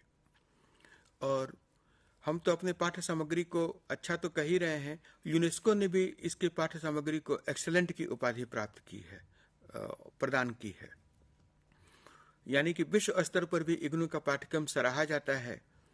सर, इग्नू के पाठ्यक्रम तैयार करते समय बहुत सारे विशेषज्ञ लगते हैं, बहुत सारा परिश्रम लगता है और इन सब के पीछे मूल उद्देश्य यही होता है कि शिक्षार्थी को गुणवत्तापूर्ण शिक्षा प्रदान की जा सके। इग्नू में एडमिशन से लेकर के परीक्षा में सम्मिलित होने तक और फीस जमा करने से लेकर के हॉल टिकट डाउनलोड करने तक की सारी प्रक्रिया ऑनलाइन माध्यम से होती है। शिक्षार्थियों को सलाह दी जाती है कि आप www.ignou.ac.in के संपर्क में रहें और कुछ महत्वपूर्ण वेबसाइटें जैसे एडमिशन के लिए https://ignou.admission.samarth.edu.in पर लॉगिन करके या एडमिशन ऑनलाइन कार्यक्रमों के लिए ignou.iop.samarth.edu.in पर जाकर के आप जानकारी प्राप्त कर सकते हैं। फिक्स्ड लर्नर इनटेक प्रोग्राम, कुछ प्रोग्राम इग्नू के ऐसे हैं जिसमें हम एक निश्चित मात्रा में ही विद्यार्थियों को एडमिशन प्राप्त होता है। उसके लिए वेबसाइट ignou.fjpsamarth.edu.in और समर्थ पोर्टल एडमिशन के बाद अपना लॉगिन क्रिएट करने के लिए विद्यार्थियों के लिए ignou.samarth.edu.in पर जाकर के आप जानकारी प्राप्त कर सकते हैं। इग्नू का संपूर्ण कोर्स मटेरियल इग्नू की वेबसाइट तथा ऐप के माध्यम से भी आप मोबाइल पर भी आप इसे एक्सेस कर सकते हैं, इससे सहायता प्राप्त कर सकते हैं। जैसा कि हम बता रहे थे कि हमारे समाज से मुख्य धारा से दूर हटे हुए लोग, जैसे जेलों में बंद या ऐसे लोग जो कि किसी कारणवश प्रारंभ के दिनों में शिक्षा प्राप्त नहीं कर पाए, उन्हें नौकरी करनी पड़ी, मजदूरी करनी पड़ती, या उनका आवास किसी भी कारणवश बहुत दूर था रेगुलर इंस्टीट्यूशन से, इग्नू उनको शिक्षा प्राप्त करने का एक स्वर्णिम अवसर उपलब्ध कराती है। और हमारे सामने ऐसे अनेक उदाहरण मौजूद हैं जिन्होंने इस व्यवस्था का लाभ उठाया है। सर, मैं ये भी बताना चाहता हूं कि हमारे कई लर्नर तो ऐसे हैं जो कि 80 वर्ष से भी ज्यादा के हैं जी। और वो स्नातक, प्रास्नातक और यही नहीं, इवन पीएचडी तक के भी कार्यक्रमों को सफलतापूर्वक पूरा कर रहे हैं। और इग्नू के पाठ्यक्रम राष्ट्रीय शिक्षा नीति के अनुदेशों का पालन करते हुए बनाए जाते हैं और निरंतर अद्यतन होते रहते हैं। नैक के द्वारा सर्वोच्च उपाधि A++ रैंकिंग इग्नू को प्रदान की गई है, जो इसकी गुणवत्ता को इस्टेब्लिश करती है। सर, अब हम लोग पुनः एमए कार्यक्रम की तरफ रुख करते हैं। एमए के बहुत सारे पॉपुलर कार्यक्रमों में से आजकल एक अत्यंत लोकप्रिय कार्यक्रम है एमए ज्योतिष। आपके माध्यम से हम शिक्षकों, शिक्षार्थियों, दर्शकों को बताना चाहेंगे कि एमए ज्योतिष का पाठ्यक्रम क्या है और इसकी एम्प्लॉयबिलिटी क्या है आज के युग में, क्योंकि सर आजीविका का भी प्रश्न आजकल महत्वपूर्ण हो गया है। जी जी, बहुत बहुत धन्यवाद उपाध्याय जी। आपने शिक्षा और रोजगार को जोड़ करके अभी बातचीत प्रारंभ की। एमए ज्योतिष का जो कार्यक्रम चल रहा है संस्कृत संकाय के द्वारा जी, उसका कोऑर्डिनेटर मैं ही हूँ और कार्यक्रम समन्वयक भी हूँ और पाठ्यक्रम समन्वयक भी हूँ जी। जुलाई 2022 से यह कार्यक्रम प्रारंभ हुआ है। इसकी पाठ्य सामग्री इग्नू के वेबसाइट के ई ज्ञान कोश पोर्टल पर प्राप्त की जा सकती है, मुद्रित भी है, छात्र इसका लाभ भी ले रहे हैं। इसमें एक अहम बात यह है कि यह विचार किया गया कि ज्योतिष जैसा विषय जो संस्कृत भाषा में लिखा हुआ है, आम लोगों के लिए दुरूह है जी। परंपरा से इसको पढ़ाया जाता रहा, गुरु चरणों में बैठकर भी इसकी विद्या का अध्ययन होता रहा जी। ज्योतिषामयनम चक्षुः ये कहा जाता है कि वेद का नेत्र है ज्योतिष जी। तो किंतु वेद का नेत्र है और यह ज्योतिष एक शास्त्र है, वेदांग है जी। तो यह विचार किया गया कि जो परंपरागत शिक्षा में तमाम प्रतिबद्धताएं हैं जी। एक तो सभी का प्रवेश नहीं हो सकता, संबंधित विषय का निचली कक्षा में ज्ञान होना अनिवार्य बताया जाता है, जी। उसी विधा का व्यक्ति हो जिसने उस विधा का स्नातक स्तर पर अध्ययन किया हो। बहुत सारे ऐसे संकायों में यह प्रतिबद्धताएं हैं। जी। ज्योतिष के 3 पक्ष हैं, सिद्धांत, गणित और फलित। जी। इन तीनों पक्षों का ज्ञान आम जनमानस को हो, जी। कोई इंजीनियर ज्ञाता बन सके, कोई डॉक्टर भी इसका ज्ञाता बन सके, किसी भी विधा का स्नातक किया हुआ जो स्नातक है जी। वह चाहे बीकॉम हो, बीएससी हो, बीटेक हो, ग्रेजुएट होना चाहिए जी इसकी पात्रता ही हमने ग्रेजुएशन इन एनी स्ट्रीम रखी। जी किसी भी विषय का स्नातक अभ्यर्थी जो हमारे भारतीय ज्ञान परंपरा को जानना चाहता है, जी यह जानना चाहता है कि वेद के अंगों की क्या विशेषताएं हैं, ज्योतिष का सिद्धांत क्या है, भारतीय ज्योतिष का गणित क्या है, भारतीय ज्योतिष के फलित की क्या वैज्ञानिकता है, मनुष्य के जीवन में ज्योतिष का क्या महत्व है, वर्ष क्या है, दिन क्या है, रात्रि क्या है, दिनमान क्या है, रात्रिमान क्या है, अक्षांश क्या है, देशांतर क्या है, मास क्या है, ऋतु क्या है, अयन क्या है, गोल क्या है, पंचांग क्या है।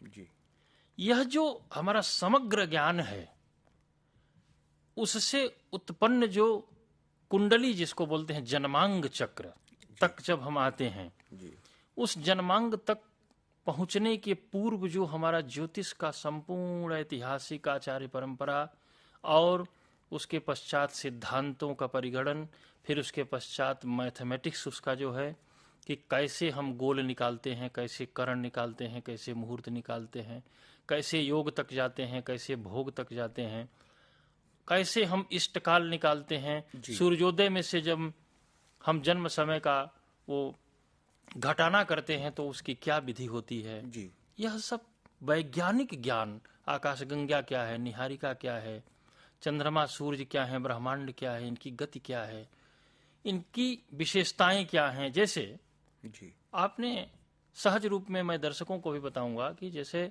प्रतिपदा से लेकर के पूर्णिमा तक की जो तिथियां हैं, जी इनमें चंद्रमा की श्रृंगोन्नति होती है। तो आपने देखा होगा कि पहले चंद्रमा छोटा होता है, फिर धीरे धीरे उसका आकार ऐसे ऐसे ऐसे बढ़ते बढ़ते बढ़ते बढ़ते गोला हो जाता है। जी तो जो आकार बढ़ता है और गोला होता है, इसको ज्योतिष की भाषा में श्रृंगोन्नति बोलते हैं। जी तो ये चंद्रमा की श्रृंगोन्नति है।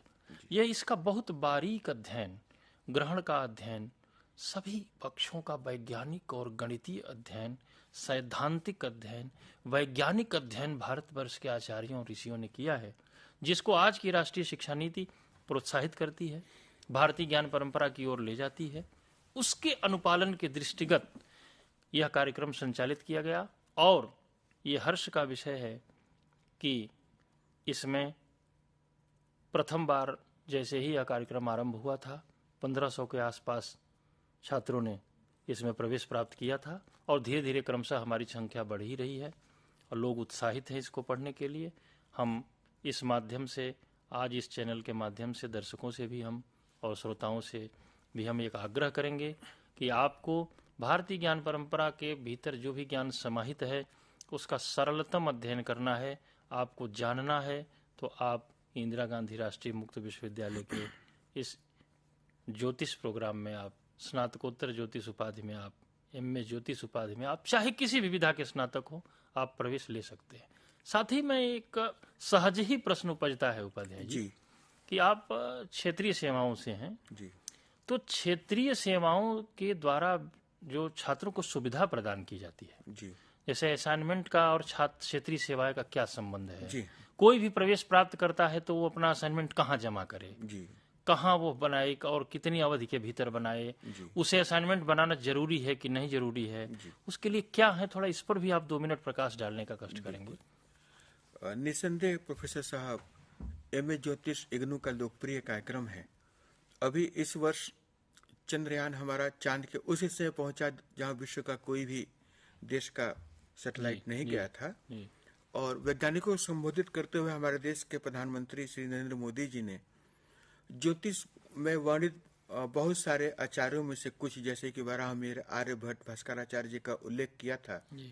और आप जो बता रहे हैं हमारे दर्शकों को, शिक्षार्थियों को, कि ज्योतिष की वैज्ञानिकता ये गणित पर, वैज्ञानिकता पर, तर्क पर आधारित शास्त्र है और ज्ञान के नेत्र है, निर्मल चक्षु हैं।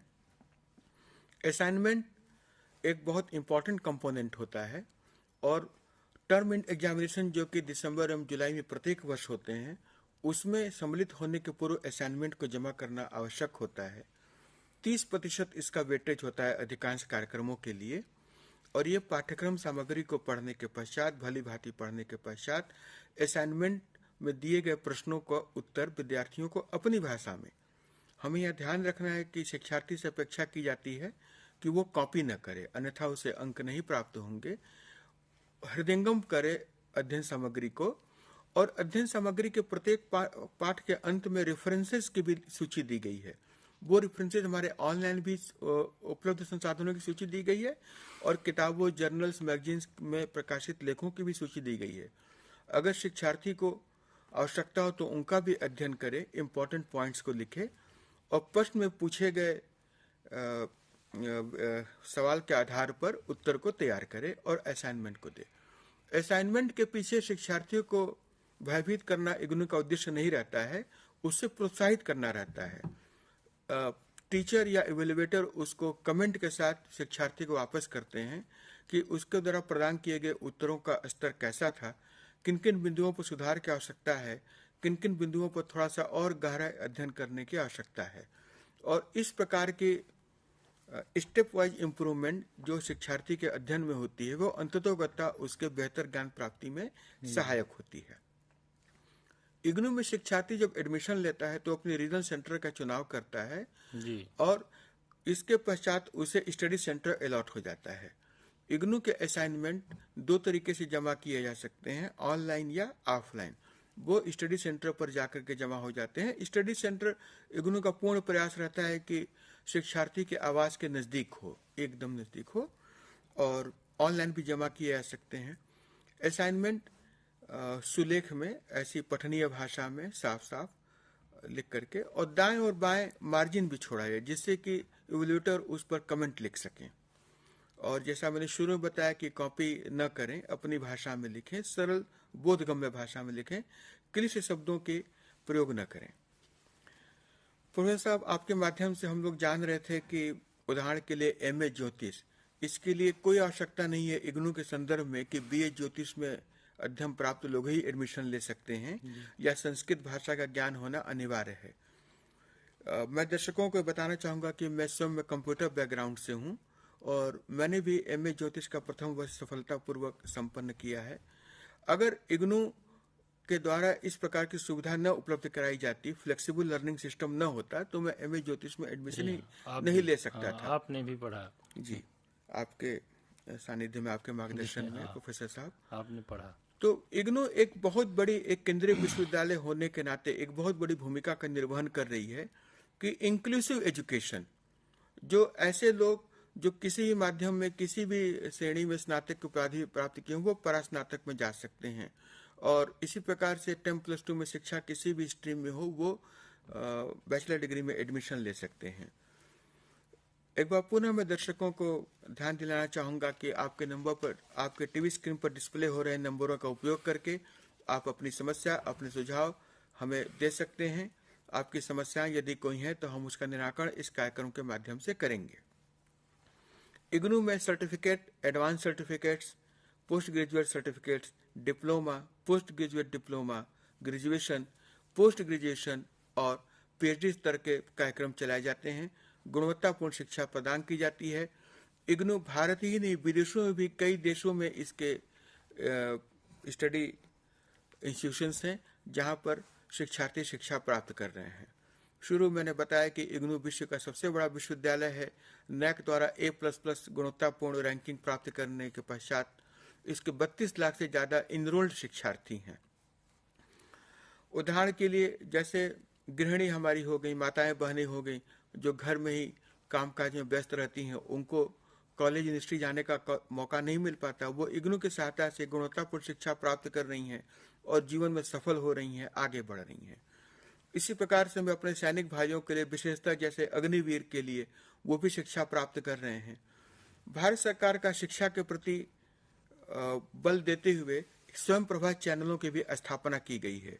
इग्नू स्वयं प्रभा चैनल में भी अपना योगदान देता है और बहुत सारे शिक्षार्थी इसका लाभ उठाते हैं।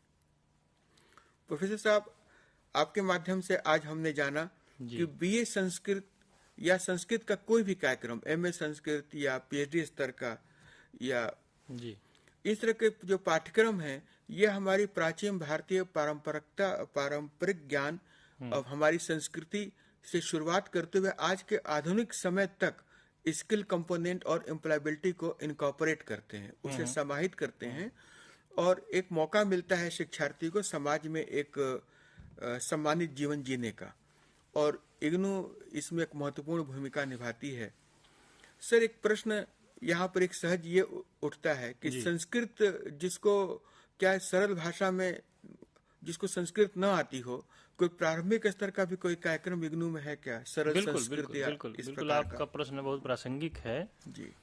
प्रारंभ में ही जब इग्नू में मैंने योगदान किया जी, तो सर्वप्रथम 2 कार्यक्रमों का संचालन प्रारंभ हुआ। जी, सरल संस्कृत बोध जी, नामक एक ऐसा पाठ्यक्रम बना जो सर्टिफिकेट कोर्स है, प्रमाण पत्र कार्यक्रम है। जी, उसमें 6 महीने के उस कार्यक्रम में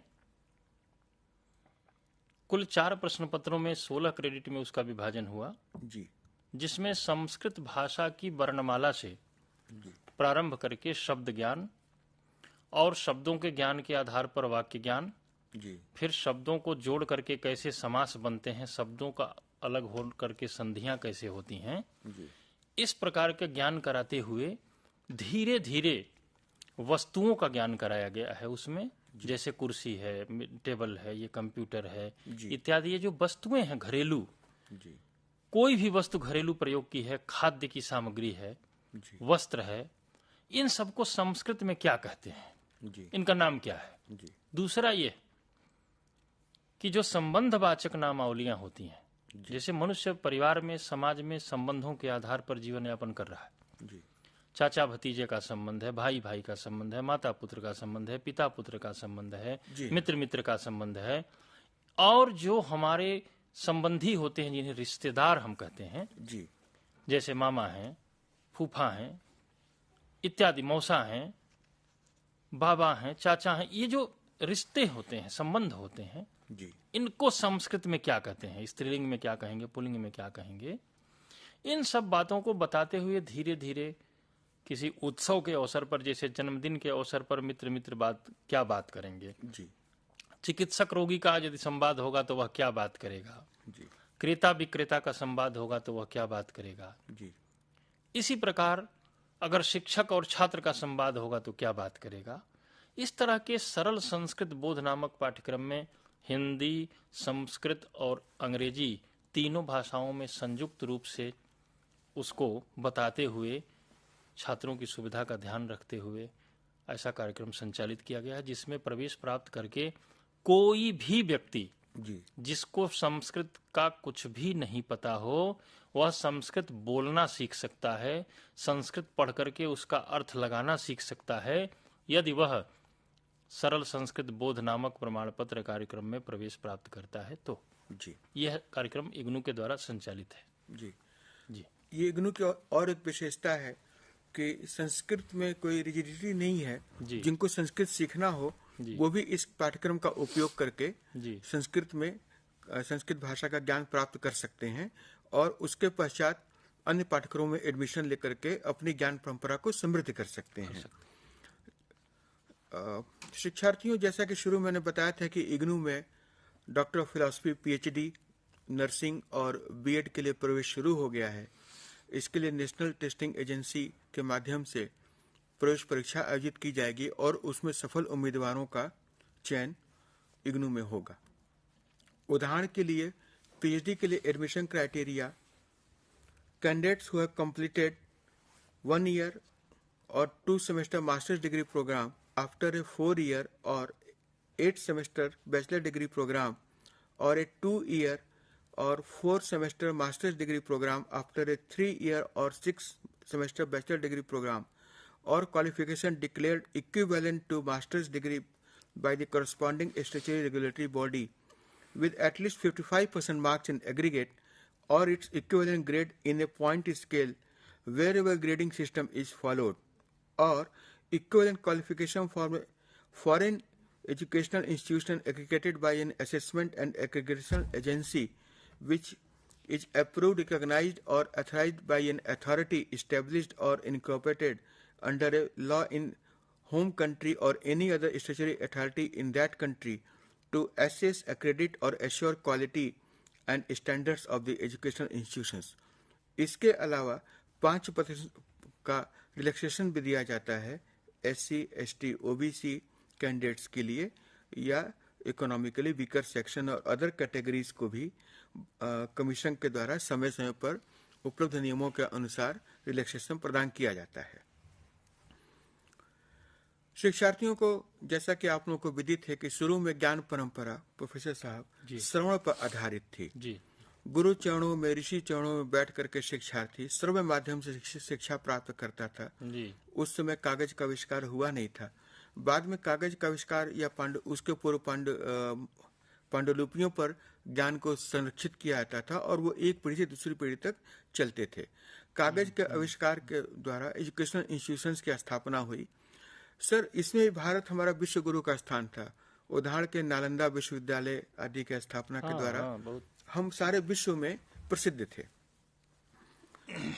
उसी परंपरा में आगे बढ़ते हुए ये ODL, open and distance learning, उसी का एक सहज विकास है जिसके द्वारा शिक्षार्थी के घर तक शिक्षा पहुंचती है और इंटरनेट के माध्यम से, ऑनलाइन के माध्यम से, और वो कहीं भी उसको फ्लेक्सिबिलिटी मिलती है कि वो अपने घर पर बैठे बैठे अपनी नौकरी को करते हुए, अपनी घरेलू जिम्मेदारियों, संसर्गता का निर्वहन करते हुए गुणवत्तापूर्ण शिक्षा को प्राप्त करे। शिक्षा हमारे ज्ञान परंपरा में कहा जाता है कि अंधकार से प्रकाश की तरफ ले जाती है, हमारे जीवन में, हमारे चेतना में, हमारे संस्कारों में उजाला लाती है, समाज हमें और सम्मान की दृष्टि से देखता है। इग्नू ऐसे लोगों को जो कि किसी भी कारणवश अपनी जीवन के प्रारंभिक वर्षों में जो शिक्षा प्राप्त करने की आयु होती है अमूमन 25 से 30 वर्ष तक, अगर शिक्षा उस स्तर तक नहीं प्राप्त कर पाए तो अपने उम्र के किसी भी पड़ाव में शिक्षा प्राप्त कर सकते हैं, वो भी अपने दैनिक जीवन के कार्यों को छोड़े बिना। गुणवत्तापूर्ण शिक्षा अत्यंत कम मूल्य पर शिक्षार्थी के द्वार। इग्नू राष्ट्रीय शिक्षा नीति के अनुदेशों का पालन करते हुए चॉइस बेस्ड क्रेडिट सिस्टम, एक क्रेडिट 30 घंटे का अध्ययन, चाहे वो श्रवण माध्यम से हो, चाहे अध्ययन हो, चाहे ज्ञान दर्शन के माध्यम से या काउंसलिंग सेशन अटेंड करने के माध्यम से। स्टडी सेंटर्स पर प्रत्येक शनिवार इतवार को काउंसलिंग सेशंस का आयोजन किया जाता है जिसमें शिक्षार्थी अपने डाउट्स को जाकर के क्लियर कर सकता है। कोई उसको समस्या अध्ययन में आ रही हो तो वहाँ उसे सहायता मिलती है। स्टडी सेंटर्स पर पुस्तकालय की भी सुविधा रहती है, ऑडियो वीडियो फैसिलिटी अवेलेबल रहती है जिसके द्वारा वह देख सकता है। आजकल इग्नू, जैसा मैंने प्रारंभ में बताया, कि सोशल मीडिया पर भी उपलब्ध है, यूट्यूब पर भी इसके काफ़ी सारे वीडियो उपलब्ध हैं। शिक्षार्थी अपने लैपटॉप, कंप्यूटर, मोबाइल के माध्यम से इन सभी माध्यमों का उपयोग करते हुए अपने ज्ञान के स्तर को आगे बढ़ा सकता है। हमारे सामने ऐसे बहुत सारे उदाहरण मौजूद हैं जिसके द्वारा समाज के मुख्य धारा से वंचित लोग इग्नू से शिक्षा प्राप्त करके आज एक अत्यंत सफल जीवन जी रहे हैं और प्रोफेसर साहब केवल अपना ही नहीं, अनेक अन्य लोगों को भी रोजगार प्रदान कर रहे हैं, उनके भी जीवन स्तर को ऊंचा उठा रहे हैं। सर, आजकल भारत ही नहीं एवं संपूर्ण विश्व में भी वास्तु के ऊपर एक विशेष ध्यान गया है और यहाँ भी भारत का वर्चस्व है कि वास्तु में प्राचीन काल से ही भारत विश्व को ज्ञान प्रदान करता आया है। तो आपके माध्यम से शिक्षार्थियों को हम ये बताना चाहेंगे कि वास्तु क्या होता है, और जैसा कि आपने बताया कि इग्नू के पाठ्यक्रमों की एक बहुत विशेषता होती है कि ज्ञान को सरल भाषा में प्रस्तुत करते हैं, बोधगम्य भाषा में, और शिक्षार्थी को बिना किसी प्रतिबद्धता की अपेक्षा किए हुए एक शिक्षार्थी के लार्जर डोमेन को, एक लार्जर स्पेक्ट्रम को हम एक्सेस कर पाते हैं। और वास्तु केवल एक शिक्षा का तो क्या कहते हैं धारा ही है, ये हमारे स्वास्थ्य, हमारे आचार विचार, हमारी मानसिकता को भी निर्धारण करने में बहुत बड़ी भूमिका देती है। जैसे अगर किसी वास्तु के अनुसार कोई भवन हो तो उसमें प्रकाश का, वायु का प्रवाह सुनिश्चित हो जाता है और बीमार पड़ने की संभावना भी कम हो जाती है। तो आपके माध्यम से हमें जानना चाहेंगे कि वास्तु अध्ययन का तात्पर्य क्या है और इग्नू में वास्तु अध्ययन पर कोई कार्यक्रम है कि नहीं? बिल्कुल है, बिल्कुल जी। इग्नू में मानविकी विद्यापीठ के अंतर्गत संस्कृत संकाय के द्वारा वास्तु में स्नातकोत्तर डिप्लोमा उपाधि कार्यक्रम का संचालन किया गया है जी, उसका भी समन्वयक मैं हूँ जी, और उसका कार्यक्रम समन्वयक भी और पाठ्यक्रम समन्वयक भी मैं हूँ जी, जैसा कि उपाध्याय जी वार्ता प्रारंभ करते समय ही आपने एक श्लोक के माध्यम से बातचीत शुरू किया था जी, जो विश्व प्रसिद्ध श्लोक है सर्वे भवन्तु सुखिनः जी, सर्वे सन्तु निरामया। लौंगाक्ष स्मृति का यह जो श्लोक है जी, इस श्लोक की जो सार्थकता है जी, उसी सार्थकता के दृष्टिगत संपूर्ण भारतीय ज्ञान विज्ञान है। जी, भारत का जो वास्तु है यह वस निवासे धातु से उत्पन्न होता है। जी, इसका अर्थ ही होता है निवास करना। जी, तो हमारी जो ज्ञान परंपरा है, हमारे जो ऋषियों का आचार्यों का चिंतन है, जी, वह प्राणी मात्र के कल्याण का चिंतन है। जी, घर बनाएगा यदि मनुष्य जी, तो वह भोजन करेगा, जी, शयन करेगा, विद्याध्ययन करेगा, तपस्या करेगा, जप तप करेगा, इत्यादि इत्यादि गुणों का अर्जन करेगा। जी, तो वह अपने निवास स्थान पर किस दिशा में कहाँ बैठ करके किस कार्य का संचालन करे, जी, इसके लिए हमारे आचार्यों ने, ऋषियों ने बहुत ही शोध परक विद्या संपूर्ण विश्व के प्राणी मात्र के कल्याण के लिए जी, प्रदान की है, जिसका नाम है वास्तु। जी, यह वास्तु वेद में कहाँ है? वेद में नमो वास्तुपाय, शिव को वास्तु का ही अधिष्ठाता माना गया। जी, शिव जो हैं उनका नाम शंकर भी है। जी, शं का अर्थ होता है कल्याण, शिव का भी होता है कल्याण। जी, तो शंकरोति इति शंकर, अर्थात जो केवल कल्याण करता हो जी, उसको बोलते हैं शंकर। जी, तो वास्तु का अर्थ ही होता है कि आप निवास जहां करेंगे तो निरापद स्थान होना चाहिए, और उस निरापद स्थान पर आपका जो निवास है, जिस चारदीवारी के अंदर आप रहते हैं, जी, वहां का भोजन किस दिशा में हो, स्नानागार किस दिशा में हो, जी, आपकी नित्य क्रिया का स्थान कहाँ हो, शिक्षा का स्थान कहाँ हो, भजन पूजा करने का स्थान कहाँ हो, आदि इत्यादि, व्यवसाय का स्थान कहाँ हो, गौशाला का स्थान कहाँ हो, अश्वशाला का स्थान कहाँ हो, गजशाला का स्थान कहाँ हो, यहाँ तक कि जी, विभिन्न मान्यताओं में जो धार्मिक देवस्थान बनाए जाते हैं जी, उनके लिए भी भारत में वास्तु का महत्व है। इस वास्तु के महत्व में केवल धार्मिक, केवल पूजा नहीं समाहित है। जी, मैं एक विशेष बात इसमें आपको बताना चाहूंगा कि वास्तु का विचार रोग से बहुत अधिक है, जी, कि मनुष्य को असाध्य बीमारियों का सामना न करना पड़े। जी, उसका निवास इतना कल्याणकारी होना चाहिए कि उसके दुर्भाग्य का भी शमन हो सके, और दूसरा कि वह व्यवसाय भी कर सके, वह समाज को भी इसके लिए प्रशिक्षित कर सके। इस प्रकार की मान्यताएं राष्ट्रीय शिक्षा नीति में भारतीय ज्ञान परंपरा को जो प्रोत्साहित करने के लिए बताई गई हैं, जी, उन्हीं मान्यताओं के पोषण में यह कार्यक्रम इग्नू ने संचालित किया है। जी, अत्यंत सरल भाषा में प्रारंभ से लेकर वास्तु का जो अध्ययन है, एक शास्त्रीय पद्धति से चलते हुए व्यावहारिक पद्धति तक कैसे आएंगे, कैसे घर बनाएंगे, प्रतिष्ठान बनाएंगे, अस्पताल बनाएंगे, शिक्षालय बनाएंगे, तरह तरह के जो प्रतिष्ठानों का निर्माण करेंगे तो उनका वास्तु क्या होना चाहिए, इसके दृष्टिगत ये जो इंदिरा गांधी राष्ट्रीय मुक्त विश्वविद्यालय के संस्कृत संकाय के द्वारा वास्तु का कार्यक्रम संचालित है, जिसमें गत वर्ष से ही प्रवेश प्रारंभ है। सैकड़ों छात्र इसमें अध्ययन कर रहे हैं।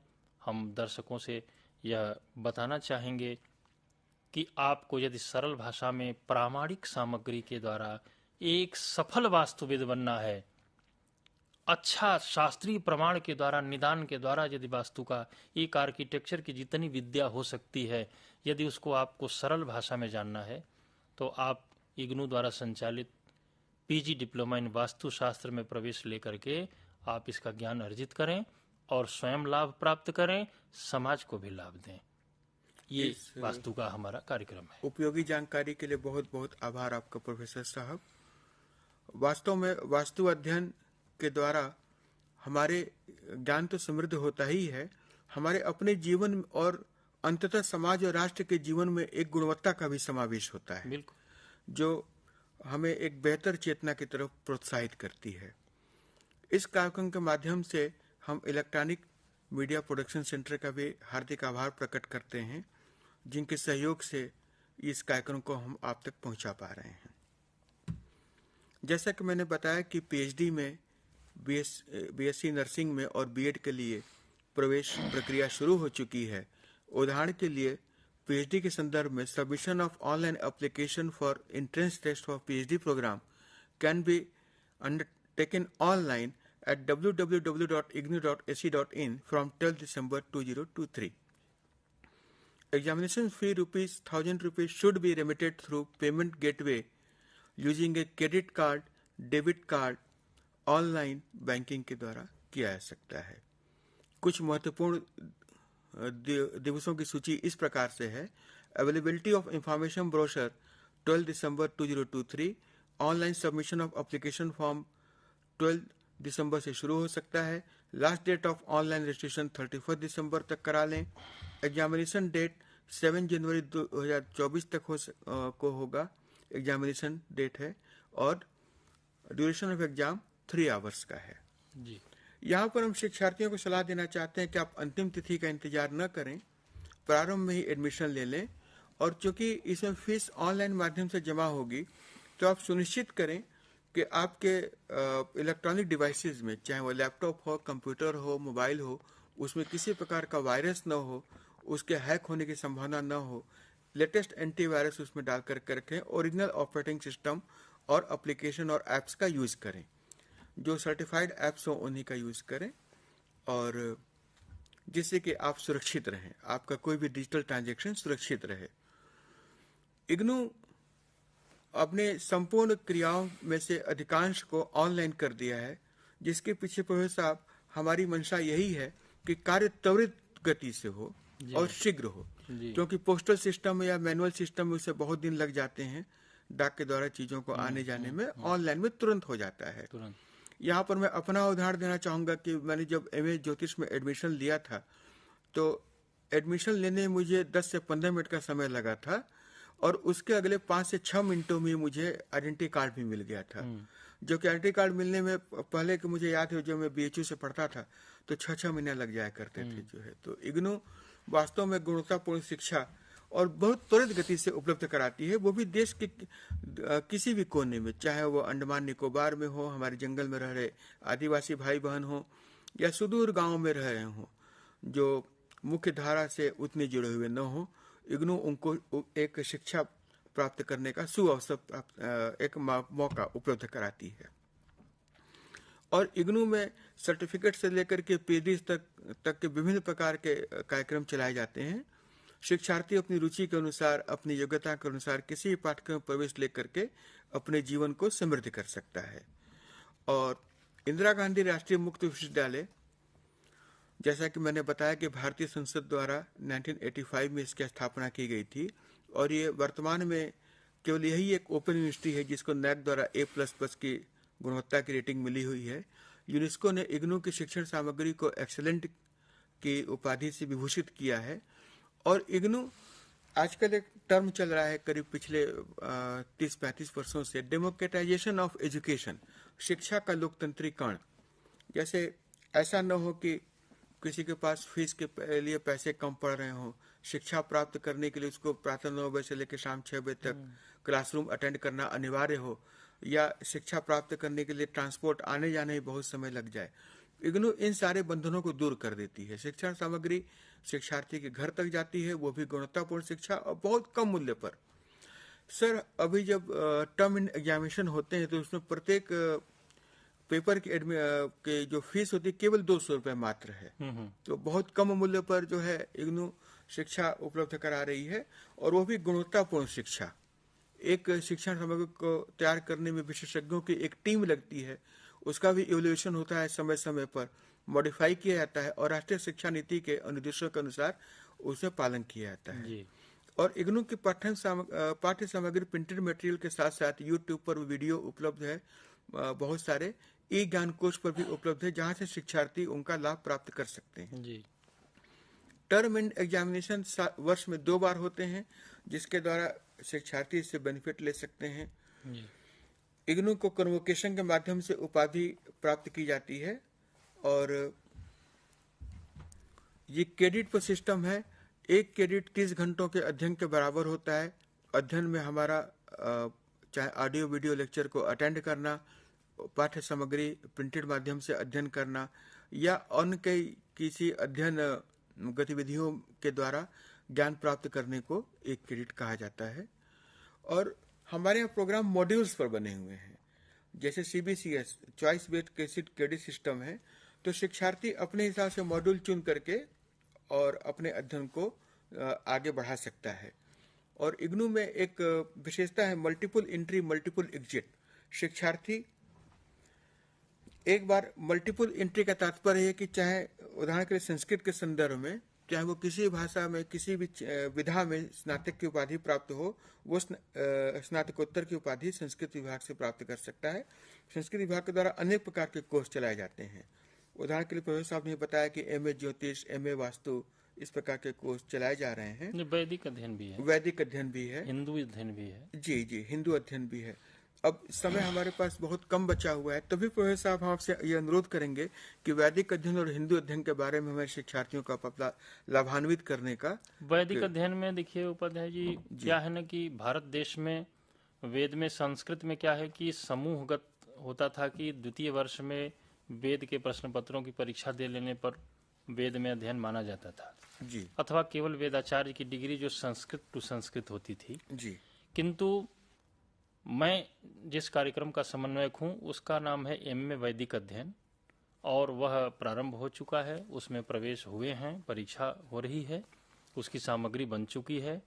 मैं समस्त देशवासियों से यही आग्रह करूँगा कि यह इग्नू के द्वारा उठाया गया एक नया प्रायोगिक कदम है जो वैदिक अध्ययन को दर्शाता है। और वैदिक अध्ययन का तात्पर्य यहाँ है कि ऋग्वेद से लेकर के और वेद के ज्ञान का विस्तार जहाँ तक हुआ है, अर्थात वेद संहिताएं उसकी, फिर उसके आरण्यक, फिर उसके उपनिषद, फिर समस्त उपनिषदों के जो संबंधित सूत्र ग्रंथ हैं, सूत्र ग्रंथों से लेकर के वैदिक भाष्यकारों तक वेद का जितना भी सरलतम से सरलतम रूप उपस्थित हो सकता है, ऐसी ज्ञान राशि को उसमें पिरो करके और स्नातकोत्तर उपाधि के रूप में आम जनमानस के पढ़ने के लिए प्रस्तुत किया गया है। यह एक वैदिक मनीषा का जो वैदिक विज्ञान है, वैदिक गणित है, सृष्टि विज्ञान है, कोई भी वैदिक अध्ययन होगा वह इग्नू के MA वैदिक अध्ययन से बिल्कुल आच्छादित है और वो एक समग्र अध्ययन कराता है। तो हम समस्त छात्रों से, दर्शकों से यह कहेंगे कि आप वैदिक अध्ययन का लाभ लें और वैदिक अध्ययन से लाभ लेने के पश्चात आप भारतीय ज्ञान परंपरा में बिल्कुल पारंगत और प्रवीण हो जाएंगे, पूरी तरह से परिचित हो जाएंगे। इसी प्रकार हिंदू अध्ययन भी संचालित है जिसमें प्रवेश हो चुके हैं, उसकी भी सामग्री बन गई। और मैं यह बताना चाहूँगा सभी दर्शकों को, आपको भी, कि वैदिक अध्ययन के साथ साथ हिंदू अध्ययन में MA जो प्रारंभ किया गया है, इसका भी कोऑर्डिनेटर मैं ही हूँ। हिंदू अध्ययन में एक भौगोलिक संप्रत्यय जो समस्त दुनिया में तो हिंदू रहता ही है, किंतु भारत के इस भूगोल में रहने वाले कोई भी मानव जिसकी एक अपनी अलग ज्ञान परंपरा है, अलग रहन सहन संस्कृति है, वह हिंदू अध्ययन के अंतर्गत आता है और वह इसमें प्रवेश प्राप्त कर सकता है। प्रोफेसर साहब, यह अब एक समय बहुत हमें अच्छा अवसर है। जी जी, यहीं बहुत तक बहुत धन्यवाद। इजाजत देता है। जैसा प्रोफेसर साहब ने बताया, शिक्षार्थियों से अनुरोध करता हूं कि आप इस स्वर्णिम अवसर, गोल्डन अपॉर्चुनिटी का लाभ उठाएं। और इस कार्यक्रम में मैं डॉक्टर विद्या वारिधि उपाध्याय, हमारे विशेषज्ञ प्रोफेसर देवेश कुमार मिश्र जी, अगले कार्यक्रम तक के लिए आपसे विदा लेते हैं। आप सभी को इग्नू की तरफ से शुभकामनाएं। बहुत बहुत शुभकामनाएं, बहुत बहुत धन्यवाद। फिर मिलेंगे।